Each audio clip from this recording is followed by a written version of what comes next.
ಇವತ್ತು ನಾವು ಬದುಕಿದ್ದೀವಿ ಅಂದರೆ ಒಂದೇ ಒಂದು ಕಾರಣ, ಏನಂದರೆ ನಾವು ಆತನನ್ನು ಸ್ತುತಿಸಬೇಕೆಂಬುದಾಗಿ. ಅದಕ್ಕೆ ಭಕ್ತನು ಹೇಳ್ತಾನೆ, ಉಸಿರಿರುವ ದಿನವೆಲ್ಲ ನಾ ಹಾಡುವೆ ಎಂಬುದಾಗಿ. ಇವತ್ತು ಎಲ್ಲ ಕಳ್ಕೊಂಡಿರ್ಬೋದು. ನೀವು ಹೇಳ್ಬೋದು, ನನ್ನ ಹತ್ರ ಏನಿಲ್ಲರಿ, ನಾನು ಎಷ್ಟು ಕಷ್ಟ ಅನುಭವಿಸ್ತಾ ಇದ್ದೀನಿ, ನಿಮ್ಗೇನು ಗೊತ್ತು. ಎಷ್ಟೇ ಕಷ್ಟ ಅನುಭವಿಸೋದು ಕೂಡ ಇವತ್ತು ಉಸಿರಿದ್ರೆ ಸಾಕು. ಉಸಿರಿರೋರೆಲ್ಲ ತಮ್ಮ ಬಾಯಿ ತೆಗೆದು ಗಟ್ಟಿಯಾಗಿ ಒಂದು ಹಲ್ಲೆಲೂಯಾ ಹೇಳೋಣವಾ? Amen, hallelujah. ಕರ್ತನಾದ ಯೇಸು ಕ್ರಿಸ್ತರು ನಮ್ಮ ಮಧ್ಯದಲ್ಲಿ ಇದ್ದಾರೆ. ಅವರು ಮಾತು ಕೊಟ್ಟ ಆತನ ನಂಬಿಗಸ್ತನು. ಎಲ್ಲಿ 2-3 ನನ್ನ ಹೆಸರಲ್ಲಿ ಕೂಡಿ ಬರುತ್ತಾರೋ ಅವರ ಮಧ್ಯದಲ್ಲಿ ಇರುತ್ತೇನೆ ಅಂದೇಳಿ ಪ್ರತಿಯೊಂದು ಸಾಲು ಮಧ್ಯದಲ್ಲಿ ಸಂಚರಿಸ್ತಾ ಇದ್ದಾರೆ. ಈ ವಾಕ್ಯವನ್ನು ಕೇಳುತ್ತಿರುವಾಗ ಕೂಡ ನಿಮ್ಮ ಜೀವಿತದಲ್ಲಿ ಆತನ ಸ್ಪರ್ಶವನ್ನು ಅನುಭವಿಸ್ತೀರಿ, ಆತನ ಬಿಡುಗಡೆಯನ್ನು ನೀವು ಅನುಭವಿಸ್ತೀರಿ. ಆದರೆ ನಿಮ್ಮ ಗಮನ ಆತನ ವಚನದ ಕಡೆ ಇರಬೇಕು. ಸರಿ, ಇವತ್ತು ಬೆಳಗ್ಗೆ ಬಂದು ವಾಕ್ಯವನ್ನು ನೋಡಲಿಕ್ಕಿರುವಾಗ ನಮ್ಮ ಪ್ರಾರಂಭವನ್ನು ನಾವು ಕೊರಿಂಥರಿಗೆ ಬರೆದ ಮೊದಲನೇ ಪತ್ರಿಕೆ 1ನೇ ಅಧ್ಯಾಯ ಅದರ 30ನೇ ವಚನವನ್ನು ಓದಿಕೊಳ್ಳೋಣ. ಆದರೆ ನೀವು ಕ್ರಿಸ್ತ ಯೇಸುವಿನಲ್ಲಿ ಇರುವುದು ಆತನಿಂದಲೇ. ಆತನು ನಮಗೆ ದೇವರ ಕಡೆಯಿಂದ ಜ್ಞಾನವು, ನೀತಿಯು, ಶುದ್ಧೀಕರಣವು, ವಿಮೋಚನೆಗಳು ಆಗಿ ಮಾಡಲ್ಪಟ್ಟಿದ್ದಾನೆ. ವಾಕ್ಯದಲ್ಲಿ ಏನು ಬರೆಯಲ್ಪಟ್ಟಿದೆ ಅಂದರೆ, ಕ್ರಿಸ್ತ ಯೇಸುವಿನಲ್ಲಿ ನೀವು ಅಂದರೆ ನಾವೆಲ್ಲರೂ ಏನಾಗಿದ್ದೇವಂತೆ? ಕ್ರಿಸ್ತ ಯೇಸುವಿನಲ್ಲಿ ಇರುವುದು ಆತನಿಂದಲೇ. ಏನು ಬರ್ತಿದೆ ಇಲ್ಲಿ ವಾಕ್ಯದಲ್ಲಿ ಅಂದರೆ 1 ಕೊರಿಂಥಿ 1:30 ಈ ರೀತಿ ಬರ್ತಿದೆ, ನೀವು ಕ್ರಿಸ್ತ ಯೇಸುವಿನಲ್ಲಿ ಇರುವುದು ಆತನಿಂದಲೇ. ನಾವು ಕ್ರಿಸ್ತ ಯೇಸುವಿನಲ್ಲಿ ಇರುವುದು ಆತನಿಂದಲೇ. ಆತನು ದೇವರ ಕಡೆಯಿಂದ ನಮಗಾಗಿ, ಲಕ್ಷ್ಯ ಕೊಟ್ಟು ಕೇಳಬೇಕು, ದೇವರ ಕಡೆಯಿಂದ ಆತನು ನಮಗಾಗಿ ಜ್ಞಾನ, ನೀತಿ, ಶುದ್ಧೀಕರಣ, ವಿಮೋಚನೆಗಳನ್ನಾಗಿ ಮಾಡಲ್ಪಟ್ಟಿದ್ದಾನೆ. ಯೇಸು ಸ್ವಾಮಿ ನೀತಿವಂತನಾಗಲಿಕ್ಕೆ ಅವಶ್ಯಕತೆ ಇಲ್ಲ, ಯಾಕಂದರೆ ಆತನು ಮೊದಲಿಂದಲೇ ನೀತಿವಂತನು. ಯೇಸು ಸ್ವಾಮಿ ಶುದ್ಧೀಕರಣವಾಗಲಿಕ್ಕೆ ಅವಕಾಶವಿಲ್ಲ, ಯಾಕಂದರೆ ಆತನು ಒಂದು ಪಾಪವೂ ಮಾಡಿಲ್ಲ. ಯೇಸು ಸ್ವಾಮಿಗೆ ವಿಮೋಚನೆ ಬೇಕಾಗಿಲ್ಲ, ಯಾಕಂದರೆ ಯಾವ ಸಂಗತಿಗೂ ಆತನು ಬಂದಾಗಲಿಲ್ಲ. ಯೇಸು ಸ್ವಾಮಿಗೆ ಜ್ಞಾನದ ಅವಶ್ಯಕತೆ ಇಲ್ಲ, ಯಾಕಂದರೆ ಆತನು ಅದೆಲ್ಲವನ್ನು ನಮಗೋಸ್ಕರವಾದನು. ಬೈಬಲಲ್ಲಿ ಏನು ನೋಡ್ತಾ ಇದ್ದೇವೆ? ನಮಗಾಗಿ. ವಾಕ್ಯದಲ್ಲಿ ನೋಡ್ತೇವೆ, ನಮಗಾಗಿ, ನಮಗೋಸ್ಕರ ಆತನು ಏನಾಗಿದ್ದಾನೆ? ನೀತಿಯಾಗಿದ್ದಾನೆ, ಶುದ್ಧೀಕರಣವಾಗಿದ್ದಾನೆ, ವಿಮೋಚನೆಯಾಗಿದ್ದಾನೆ. ನಮಗಾಗಿ ಆತನು ಆ ರೀತಿ ಮಾಡಲ್ಪಟ್ಟನು. ಪ್ರಿಯರೇ, ಏನು ನೋಡ್ತಾ ಇದ್ದೇವೆ ಅಂದರೆ, ದೇವರ ಮಗುವಿನ ಶಕ್ತಿ ಎಲ್ಲಿದೆ ಅಂದರೆ ಕ್ರಿಸ್ತನಲ್ಲಿ ನಾನು ಯಾರು ಎಂಬುದಾಗಿ ತಿಳ್ಕೋಬೇಕು. ಇವತ್ತು ದೇವ ಜನರಿಗೆ ತಮ್ಮ ಬಗ್ಗೆ ಒಂದು ಜ್ಞಾನವೇ ಇಲ್ಲ, ಐಡೆಂಟಿಟಿ ಇಲ್ಲ, ಒಂದು ಗುರುತು ಅವ್ರಿಗಿಲ್ಲ. ನಾವು ಯಾರು ಎಂಬುದಾಗಿ ನಮಗೆ ಗೊತ್ತಿಲ್ಲ, ಗೊತ್ತಿಲ್ಲ. ಗತ ಕೆಲವು ದಿನಗಳಿಂದ ಒಂದು ಸಂಗತಿಯನ್ನು ನಾವಿಲ್ಲಿ ವಾಕ್ಯವನ್ನು ಕೇಳ್ತಾ ಇದ್ವಿ. ಏನೆಂಬುದಾಗಿ, ತಮ್ಮ ದೇವರನ್ನು ಅರಿತವರು ಬಲಶಾಲಿಗಳಾಗಿದ್ದು ದೇವರಿಗೋಸ್ಕರ ದೊಡ್ಡ ಕಾರ್ಯಗಳನ್ನು ಮಾಡ್ತಾರೆ ಎಂಬುದಾಗಿ ಅನಿಲ್ ಅವರ ಮುಖಾಂತರ ಕೆಲವು ವಾರಗಳಲ್ಲಿ ನಾವು ಕೇಳ್ತಾ ಇದ್ದೇವೆ. ಗಮನ ಕೊಚ್ಚಿ ಕೇಳಿರಿ. ಕ್ರಿಸ್ತ ಯೇಸು ನಮಗೋಸ್ಕರ ಇದೆಲ್ಲ ಆದನು ಎಂಬುದಾಗಿ ವಾಕ್ಯದಲ್ಲಿ ಬರೆಯಲ್ಪಟ್ಟಿದೆ. ದೇವರನ್ನು ನಾವು ಅರಿತುಕೊಳ್ಬೇಕು. ದೇವರಲ್ಲಿ ನಾವು ಏನಾಗಿದೆ ಎಂಬುದಾಗಿ ಅದನ್ನು ಕೂಡ ನಾವು ಅರಿತುಕೊಳ್ಬೇಕು. ಕ್ರಿಸ್ತನು ಸತ್ತರೊಳಗಿಂದ ಎಬ್ಬಿಸಲ್ಪಟ್ಟು ತಂದೆಯ ಬಲಪಾರ್ಶ್ವದಲ್ಲಿ ಆತನು ಕೂತಿದ್ದಾನೆ. ಸತ್ತರೊಳಗಿಂದ ಎಬ್ಬಿಸಲ್ಪಟ್ಟು ತಂದೆಯ ಬಲಪಾರ್ಶ್ವದಲ್ಲಿ ಆತನು ಕೂತಿದ್ದಾನೆ. ಎಲ್ಲದಕ್ಕೂ ಆತನಿಗೆ ಪ್ರಾಮುಖ್ಯತೆ ಇದೆ. ಸತ್ತವರಿಂದ ಬದುಕಿದರಲ್ಲಿ ಅವನೇ ಮೊದಲನೆಯವನಾಗಿದ್ದಾನೆ. ಮತ್ತು ನೀವು ನಾನು ಆತನ ಸ್ವರೂಪದಲ್ಲಿ ನಾವು ಉಂಟು ಮಾಡಲ್ಪಟ್ಟಿದ್ದೇವೆ, ಪುನಃ ಉಂಟು ಮಾಡಲ್ಪಟ್ಟಿದ್ದೇವೆ. ಯಾವ ಸಮಯದಲ್ಲಿ ಆದಾಮ್ ಅವಳು ಪಾಪ ಮಾಡಿದರು, ಪಾಪ ಏನು ಮಾಡಿತಂದರೆ ತನ್ನ ಒಂದು ಕ್ರೂರತನೆಯನ್ನು ನಮ್ಮ ಮೇಲೆ ತೋರಿಸಿತು. ಪಾಪ ಬಹಳ ಗಲೀಜಾಗಿರ್ತದೆ, ನೋಡ್ಲಿಕ್ಕೂ ಸುಂದರವಾಗಿರಲ್ಲ. ಆ ಒಂದು ಪಾಪದ ಪರಿಣಾಮ ನಮ್ಮಲ್ಲಿದ್ದಾಗ ಕ್ರಿಸ್ತ ಯೇಸುವಿನಲ್ಲಿ ನಮ್ಮನ್ನು ಪುನಃ ದೇವರು ಏನು ಮಾಡಿದಾನೆಂದರೆ ಹೊಸ ಸೃಷ್ಟಿಗಳನ್ನಾಗಿ ಮಾಡಿದ್ದಾನೆ. ಇವತ್ತು ಕ್ರಿಸ್ತನು ತಂದೆಯ ಬಲಪಾಶದಲ್ಲಿ ಕೂತಿದ್ದಾನೆ. ಸಮಸ್ತವೂ ಆತನ ಪಾದದ ಕೆಳಗೆ ಇದೆ. ಎಲ್ಲ ಹೆಸರಿಗಿಂತಲೂ, ಎಲ್ಲ ಅಧಿಕಾರಕ್ಕಿಂತಲೂ, ಎಲ್ಲ ದೊರೆತನಕ್ಕಿಂತಲೂ ಆತನಿಗೆ ಉನ್ನತವಾದ ಹೆಸರನ್ನು ಕೊಟ್ಟಿದ್ದಾನೆ. ಈ ಲೋಕದಲ್ಲಿ ಮಾತ್ರವಲ್ಲ, ಮುಂದೆ ಬರಲಿಕ್ಕಿರುವಂಥ ಲೋಕದಲ್ಲಿ ಕೂಡ. ಅದು ಮಾತ್ರವಲ್ಲದೆ ಪಾಪದಲ್ಲಿ ಸತ್ತಿದ್ದ ನಮ್ಮನ್ನು ಕ್ರಿಸ್ತನೊಂದಿಗೆ ನಮ್ಮನ್ನು ಕೂಡ ಬದುಕಿಸಿದ್ದಾನೆ. ಕ್ರಿಸ್ತನೊಂದಿಗೆ ನಮ್ಮನ್ನು ಮೇಲಕ್ಕೆ ಎಬ್ಬಿಸಿದ್ದಾನೆ. ಕ್ರಿಸ್ತನೊಂದಿಗೆ ನಮ್ಮನ್ನು ತಂದೆಯ ಬಲಪಾಶದಲ್ಲಿ ಕೂಡ್ರಿಸಿದ್ದಾನೆ. ಅಂದರೆ ಇದರ ಅರ್ಥವೇನು? ಸಮಸ್ತವು ತಂದೆಯ ಪಾದದ ಕೆಳಗೆ ಮಾತ್ರವಿಲ್ಲ, ನಿಮ್ಮ ಮತ್ತು ನನ್ನ ಪಾದದ ಕೆಳಗೆ ಸಮಸ್ತವನ್ನು ದೇವರು ಹಾಕಿದ್ದಾನೆ. ಅದೇ ನೀವು ಹೇಳ್ಬೋದು, ಪಾಸ್ಟ್ರೇ ಈ ಎಲ್ಲ ಸಂಗತಿಗಳು ನನ್ನ ಮೇಲೆ ಇದೆ, ಯಾಕಂದರೆ ನೀವು ಅದಕ್ಕೆ ಅವಕಾಶ ಕೊಟ್ಟಿದ್ದೀರಿ, ನೀವು ಪರವಾನಗಿ ಕೊಟ್ಟಿದ್ದೀರಿ, ಅದಕ್ಕೆ ಎಲ್ಲ ನಿಮ್ಮ ಮೇಲೆ ದೊರೆತನ ಮಾಡ್ತಾ ಇದೆ. ದೇವರು ನಿಮ್ಮನ್ನು ನನ್ನನ್ನು ಕರೆದಿದೆ, ಯಾಕಂದರೆ ಸಮಸ್ತ ವಿಷಯಗಳ ಮೇಲೆ ನಾವು ದೊರೆತನ ಮಾಡಬೇಕು ಎಂಬುದಾಗಿ. ಹಲ್ಲೆಲೂಯಾ. ಅದು ಮಾತ್ರವಲ್ಲದೆ ನಾವು ಕ್ರಿಸ್ತನಲ್ಲಿ ಜೀವಿಸ್ತಾ ಇದ್ದೇವೆ. ನಮ್ಮ ಅಸ್ತಿತ್ವ ಕ್ರಿಸ್ತನಲ್ಲಿದೆ. ನಾವು ಕ್ರಿಸ್ತನಲ್ಲಿ ನಡೆಯುತ್ತಾ ಇದ್ದೇವೆ, ಕ್ರಿಸ್ತನಲ್ಲಿ ಬದುಕಿದ್ದೇವೆ, ಕ್ರಿಸ್ತನಲ್ಲಿ ಜೀವಿಸ್ತಾ ಇದ್ದೇವೆ. ಆಮೆನ್.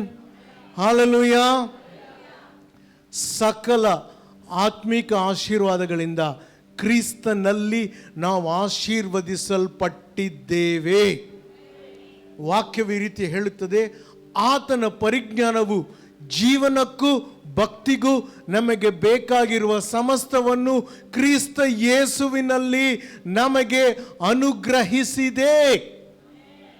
ಇವತ್ತು ನೀವು ನಾನು ಧನ್ಯರು. ಇವತ್ತು ನೀವು ನಾನು ಆಶೀರ್ವದಿಸಲ್ಪಟ್ಟವರು. ನಾನು ಸಭೆಗೆ ಬರ್ತಾ ಇದ್ದೀನಿ, ಅದಕ್ಕೆ ನನಗೆ ಆಶೀರ್ವಾದ ಎಂಬುದಾಗಿಲ್ಲ. ನಾನು ಆಶೀರ್ವದಿಸಲ್ಪಟ್ಟಿದ್ದೀನಿ, ಅದಕ್ಕೆ ನಾನು ಸಭೆಗೆ ಬರ್ತೀನಿ. ಇಷ್ಟು ಜನ ಬಂದಿದ್ದೀರಿ, ಸ್ತೋತ್ರ. ಆದರೆ ಕೆಲವರು ಬರೀ ಕರ್ತನ ಭೋಜನ ಇರುವಾಗ ಮಾತ್ರ ಬರ್ತಾರೆ. ಯಾಕೆ? ಕರ್ತನ ಭೋಜನವನ್ನು ನಾವು ತಪ್ಪಿಸಬಾರ್ದ್ರಿ. ಹಲೋ, ಕರ್ತನ ಭೋಜನ ತಕ್ಕೊಂಡ್ರೆ ನಾವು ಆಶೀರ್ವಾದ ಎಂಬುದಾಗಿಲ್ಲ. ಅದಕ್ಕೋಸ್ಕರ ಕರ್ತನ ಭೋಜನ ತಗೊಳ್ಬೇಡ್ರಿ ನಾನು ಹೇಳ್ತಾ ಇಲ್ಲ. ನಾನು ಯಾಕೆ ಪ್ರಾರ್ಥನೆ ಮಾಡ್ತಾ ಇದ್ದೀನಿ? ಆಶೀರ್ವಾದ ಹೊಂದಲಿಕ್ಕಲ್ಲ, ನಾನು ಆಶೀರ್ವದಿಸಲ್ಪಟ್ಟಿದ್ದೀನಿ, ಅದಕ್ಕಾಗಿ ನಾನು ಪ್ರಾರ್ಥನೆ ಮಾಡ್ತೀನಿ. ಹಲ್ಲೆಲೂಯಾ. ನಾನು ಕರ್ತನಿಗೆ ಕೊಡ್ತೀನಿ. ಯಾಕೆ ಕೊಡ್ತೀನಿ? ಇವತ್ತು ಎಲ್ಲ ಕಡೆ ಬೋಧನೆ ಬರ್ತಾ ಇದೆ, ನೀನು ಕೊಡು, ದೇವರು ನಿನಗೆ ಬಹಳ ಕೊಡ್ತಾನೆ ಎಂಬುದಾಗಿ. ಕರೆಕ್ಟು. ಆದರೆ ನಾನು ಯಾಕೆ ಕೊಡ್ತಾ ಇದ್ದೀನಿ ಗೊತ್ತಾ? ನಾನು ಆಶೀರ್ವದಿಸಲ್ಪಟ್ಟಿದ್ದೀನಿ, ನಾನು ಆಶೀರ್ವದಿಸಲ್ಪಟ್ಟಿದ್ದೀನಿ. ಹಲ್ಲೆಲೂಯಾ. ಆತನು ನನ್ನ ಪರವಾಗಿ, ನಮ್ಮ ಪರವಾಗಿ ಅದನ್ನೆಲ್ಲ ದೇವರು ಆತನನ್ನು ಮಾಡಿದರು. ಪ್ರಿಯರೇ, ಬೈಬಲ್ ತೆಗಿಬೇಡ್ರಿ, ನನ್ನ ಕಡೆ ನೋಡ್ರಿ ಅಷ್ಟೇ. ಯೋಹಾನ್ 6ನೇ ಅಧ್ಯಾಯದಲ್ಲಿ 5,000 ಜನರಲ್ಲಿದ್ದಾರೆ. ಅವರೆಲ್ಲರಿಗೆ ಊಟ ಬೇಕು, ಹಸಿವಾಗಿದೆ. ಅವಾಗ ಶಿಷ್ಯರ ಹತ್ರ ಏನು ಹೇಳ್ತಾನೆ? ಫಿಲಿಪ್ಪನಿಗೆ ಯೇಸು ಹೇಳ್ತಾನೆ, ನೀನು ಅವರಿಗೆ ಊಟ ಕೊಡು, ನೀನು ಅವರಿಗೆ ಊಟ ಕೊಡು. 5,000 ಮಂದಿಗೆ ಒಂದೇ ಸಾರಿಗೆ. ನಾವು ಸಡನ್ನಾಗಿ ಯಾರ ಮನೆಗೆನ್ನ ನಾನು ಬಂದರೆ ಅವ್ರು ಬಂದು, ಅಯ್ಯೋ ಹೇಳ್ಬಾರ್ದಾಗಿತ್ತ ಅಣ್ಣ, ಪಾಸ್ಟ್ರೆ ಹೇಳ್ಬಾರ್ದಾಗಿತ್ತ, ನೀವು ಬರ್ತೀರಿ ಅಂತ ಗೊತ್ತಿದ್ರೆ ಏನಾದರೂ ಮಾಡ್ತಾ ಇದ್ವಿ. ಈಗ ಸಡನ್ಲಿ 5,000 ಜನರಿಗೆ ಕೊಡಬೇಕು, ಏನು ಮಾಡ್ತೀರಿ? ಬೈಬಲ್ ಏನು ಬರೆಯಲ್ಪಟ್ಟಿದೆ ಅಂದರೆ, ಯೇಸುಗೆ ಗೊತ್ತಿತ್ತಂತೆ, ಯೇಸು ಏನು ಮಾಡಬೇಕೆಂಬುದಾಗಿ ಗೊತ್ತಿತ್ತು. ಆದರೆ ಅವರನ್ನು ನಿರೂಪಿಸಲು ಅವ್ರನ್ನು ಪರೀಕ್ಷಿಸುವುದಿಲ್ಲ, ದೇವರು ನಮ್ಮನ್ನು ನಿರೂಪಿಸುತ್ತಾನೆ. ಯಾರು ಆತನ ಮೇಲೆ ನಂಬಿಕೆ ಇಡ್ತಾರೋ ಅವರನ್ನು ನಿರೂಪಿಸುತ್ತಾನೆ. ಪರೀಕ್ಷೆಗೂ ನಿರೂಪಿಸೋದಕ್ಕೂ ವ್ಯತ್ಯಾಸವಿದೆ. ಪರೀಕ್ಷೆಯಲ್ಲಿ ನಾವು ಫೇಲ್ ಆಗ್ಬೋದು, ಪಾಸ್ ಆಗ್ಬೋದು. ಮಕ್ಕಳಿಗೆ ಚೆನ್ನಾಗಿ ಗೊತ್ತು, ಚೆನ್ನಾಗಿ ಓದಿ ಬರೆದರೆ ಪಾಸ್ ಆಗ್ತಾರೆ, ಇಲ್ಲಂದರೆ ಪರೀಕ್ಷೆ ಅಂದಾಗ ಎಲ್ಲರಿಗೂ ಭಯ ಆಗ್ತದೆ. ಯಾಕಂದರೆ ಪಾಸ್ ಆಗ್ಬೋದು, ಫೇಲು ಆಗ್ಬೋದು, ಗೊತ್ತಿಲ್ಲ. ಆದರೆ ದೇವರು ನಿರೂಪಿಸಿದಾಗ ನಮ್ಮಲ್ಲಿ ದೇವರಿಗೆ ಭರವಸೆ ಇದೆ, ನಮ್ಮ ಮೇಲೆ ದೇವರಿಗೆ ನಂಬಿಕೆ ಇದೆ. ಯಾಕಂದರೆ ನಮ್ಮಲ್ಲಿ ಇರುವಂಥ ಕ್ಷಮತೆ ನಮ್ಮದಲ್ಲ, ಕ್ರಿಸ್ತನು ನಮಗೋಸ್ಕರದಾಗಿದ್ದಾನೆ. ಹಲ್ಲೆಲೂಯಾ. ಯೇಸು ಸ್ವಾಮಿಗೆ ಗೊತ್ತಿತ್ತಂತೆ ಏನು ಮಾಡಬೇಕು ಎಂಬುದಾಗಿ. ಇವತ್ತು ನೀವು ಯಾವುದರಿಂದ ಹಾದು ಹೋಗ್ತಾ ಇದ್ದೀರಿ? ತಲೆ ಕೆರ್ಕೊತಾ ಇದ್ದೀರಾ? ಹಾಂ, ಈ ಕಷ್ಟಗಳಿದೆ, ನನಗೇನು ಮಾಡಬೇಕು ಅಂತ ಗೊತ್ತಿಲ್ಲ. ಯೇಸುಗೆ ಗೊತ್ತು ಏನು ಮಾಡಬೇಕೆಂಬುದಾಗಿ. ಆತನ ಜೊತೆಗೆ ಸಹವಾಸದಲ್ಲಿರು, ಅನ್ಯೋನ್ಯತೆಯಲ್ಲಿರು, ಆತನ ನಿರೂಪಿಸ್ತಾನೆ. ನೀವು ಅವರಿಗೆ ಊಟ ಕೊಡ್ರಿ ಅಂತ. ನೀವು ಕೊಡ್ರಿ, ನಮಗೆ ಇಲ್ಲ, ಅವ್ರಿಗೇನು ಕೊಡಲಿ? ನೀನು ಕೊಡು. ಎಷ್ಟಿದೆ ನಿಮ್ಮ ಹತ್ರ? 5 ರೊಟ್ಟಿ 2 ಮೀನು ಸಾಕು, ತಗೊಂಡು ಬಾ. 5 ರೊಟ್ಟಿ 2 ಮೀನನ್ನು ಅದಕ್ಕೋಸ್ಕರ ದೇವರಿಗೆ ಆತನು ವಂದನೆಯನ್ನು ಸಲ್ಲಿಸಿ ಅದನ್ನು ಕೊಟ್ಟಾಗ 5 ರೊಟ್ಟಿ 5,000 ಜನರ ಒಂದು ಕೊರತೆಯನ್ನು ನೀಗಿಸಿತು. ಹಲ್ಲೆಲೂಯಾ. ನಿಮ್ಮ ಹತ್ರ ಏನಿದೆ? ನಾನು ಬರೀ ಹಣದ ಬಗ್ಗೆ ಮಾತಾಡ್ತಾ ಇಲ್ಲ. ಆಶೀರ್ವಾದ ಅಂದರೆ ಎಲ್ಲರೂ ಇವತ್ತು ಹಣ. ಫಿಲಿಪ್ಪಿ 4:19 ಏನಿದೆ? ಯಾರಾದರೂ ಹೇಳ್ತೀರಾ? ಫಿಲಿಪ್ಪಿ 4:19 ಏನು ಬರ್ದಿದೆ ಗೊತ್ತಿಲ್ಲ. ಈಗ ತೆಗಿಬೇಡ ಬೈಬಲ್ನು, ಹೇಳು. ಗೆಟ್ಟಿ ಅದು ಮತ್ತಾಯ 6, ಫಿಲಿಪ್ಪಿ 4 ಅಲ್ಲ. ನನ್ನ ದೇವರು ನಿಮ್ಮ ಪ್ರತಿಯೊಂದು ಅವಶ್ಯಕತೆಗಳನ್ನು ಕ್ರಿಸ್ತ ಯೇಸುವಿನ ಮೂಲಕ ಐಶ್ವರ್ಯಕ್ಕೆ ತಕ್ಕ ಹಾಗೆ ಪೂರೈಸುವನು. ಇದನ್ನು ನಾವು ಯಾವಾಗ ಉಪಯೋಗಿಸ್ತೇವೆ? ಆಗಲೇ ಕೆಲವರು ಕೈ ಎತ್ತಿದ್ದಾರೆ. ಬರೀ ಹಣಕ್ಕೆ ಮಾತ್ರ ಇದನ್ನು ಉಪಯೋಗಿಸ್ತಾ ಇದ್ದೀವಿ ಅಷ್ಟೇ. ಎಲ್ಲದಕ್ಕೂ ಎಲ್ಲರಿಗೆ ಹಣ ಬೇಕಾಗಿಲ್ಲ. ಕೆಲವರಿಗೆ ಬೇರೆ ಸಂಗತಿಗಳು ಕೂಡ ಬೇಕು. ಪ್ರಿಯರೇ, ಏನಿದೆ ಅಲ್ಲ ಅದರಿಂದ ದೇವರು ಅದನ್ನು ಹೆಚ್ಚಿಸುವವನಾಗಿದ್ದಾನೆ. ಗಮನ ಕೊಟ್ಟು ಕೇಳಿರಿ. ಮೋಶೆ ಬಂದು ದೇವರ ಹತ್ರ ಕೇಳಿದ, ದೇವರೇ ನಿನ್ನ ಹೆಸರು ಏನು? ಗಮನ ಕೊಟ್ಟು ಕೇಳ್ರಿ. ಅದಕ್ಕೆ ಮೋಶೆಗೆ ದೇವರು ಏನು ಹೇಳಿದ್ರು ಗೊತ್ತಾ? ನನ್ನ ಹೆಸರು ನಾನೇ ಇರುವಾತನು. ಎಲ್ಲರೂ ಹೇಳ್ರಿ, ಇರುವಾತನು. ಇರುವಾತನು ಅಂದರೆ ನಾನು ಇದ್ದೆ, ಇದ್ದೀನಿ, ನಾಳೆ ಕೂಡ ಇರ್ತೀನಿ. ನಿನ್ನೆ ಇದ್ದೆ, ಇವತ್ತಿದ್ದೀನಿ, ನಾಳೆ ಕೂಡ ಇರ್ತೀನಿ. ಇವತ್ತು ನಮಗೆ ಸಮಸ್ಯೆಗಳಿದೆ, ಇವತ್ತು ನಮಗೆ ಅನಾರೋಗ್ಯವಿದೆ, ಇವತ್ತು ನಮಗೆ ತೊಂದರೆ ಇದೆ, ನಾಳೆ ಅದು ಇರುವುದಿಲ್ಲ. ಆದರೆ ಯೇಸು ನಾಳೆ ಕೂಡ ಇರ್ತಾನೆ. ಇರುವಾತನು. ಕೂಗಿದ್ರೆ ಆತನು ಸೃಷ್ಟಿಗೆ ಬರಲ್ಲ, ಇಲ್ಲ. ಆತನು ಮುಂಚೆಯಿಂದ, ಆದಿಯಿಂದ ಅನಾಥದವರೆಗೂ ಆತನು ಇದ್ದಾನೆ.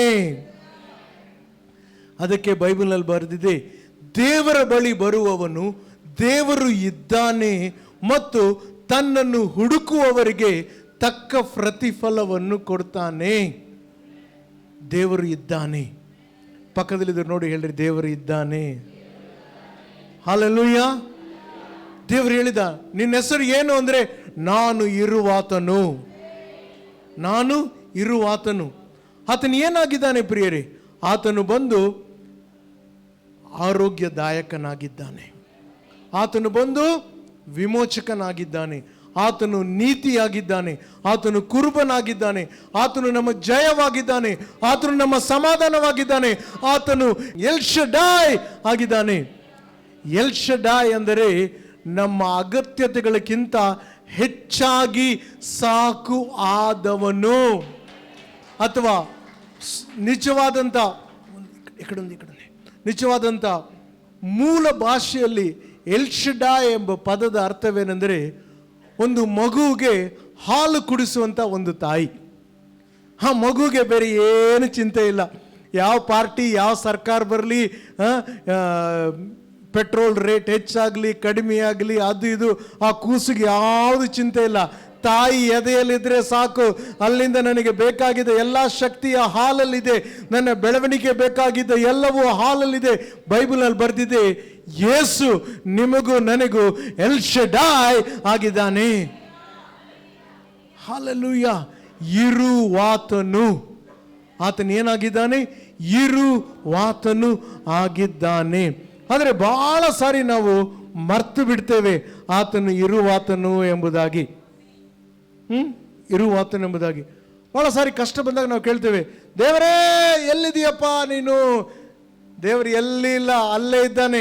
ನಾವೇ ಮರ್ತು ಬಿಟ್ಟಿದ್ದೇವೆ ಆತನಲ್ಲಿ ಇದ್ದಾನೆ ಎಂಬುದಾಗಿ. ನಾವು ಏನಾಗಿದ್ದೇವಲ್ಲ ಅದೆಲ್ಲ ದೇವರು ನಮಗೋಸ್ಕರ ಆದನು. ದೇವರು ಏನಾಗಿದ್ದಾನೋ ನಾವು ಅದು ಆಗಬೇಕೆಂಬುದಾಗಿ ಆತನು ನಮಗೋಸ್ಕರ ಅದೆಲ್ಲ ಆದನು. ನಮಗೋಸ್ಕರ ಆತನು ಬಡವನಾದನು, ನಮಗೋಸ್ಕರ ಆತನು ಪಾಪವಾದನು, ನಮಗೋಸ್ಕರ ಆತನು ಎಲ್ಲ ರೋಗಗಳನ್ನು ಹೊತ್ತುಕೊಂಡನು. ಯಾಕೆ? ಇವತ್ತು ನಾವು ಐಶ್ವರ್ಯವಂತರಾಗಿರಬೇಕು, ಇವತ್ತು ನಾವು ನೀತಿವಂತರಾಗಿರಬೇಕು, ಇವತ್ತು ನಾವು ಸಮಾಧಾನದಲ್ಲಿ ಜೀವಿಸಬೇಕು, ಇವತ್ತು ನಾವು ಆರೋಗ್ಯವಂತರಾಗಿರಬೇಕೆಂಬುದಾಗಿ ನಮಗೋಸ್ಕರ ಆತನು ಎಲ್ಲವನ್ನೂ ಆದನು. ಯೇಸು ಏನು ಹೇಳ್ತಾರೆ? ನೀವು ನನ್ನನ್ನು ನಂಬಿದರೆ ನಾನು ಮಾಡಿದ ಕೆಲಸಗಳನ್ನು ನೀವು ಮಾಡ್ತೀರಿ, ಅದಕ್ಕಿಂತಲೂ ದೊಡ್ಡ ಕೆಲಸಗಳನ್ನು ನೀವು ಮಾಡ್ತೀರಿ ಎಂಬುದಾಗಿ. ತಂದೆ ಏನೇನು ಮಾಡ್ತಾನೋ ಅದನ್ನೆಲ್ಲ ಯೇಸು ಮಾಡ್ತಾನೆ. ಇದೆಲ್ಲ ಹೇಗೆ ಸಾಧ್ಯವಾಯಿತು ಗೊತ್ತಾ? ಒಂದೇ ಒಂದು ಕಾರಣ. ರೋಮ 4ನೇ ಅಧ್ಯಾಯ 25ನೇ ವಚನ.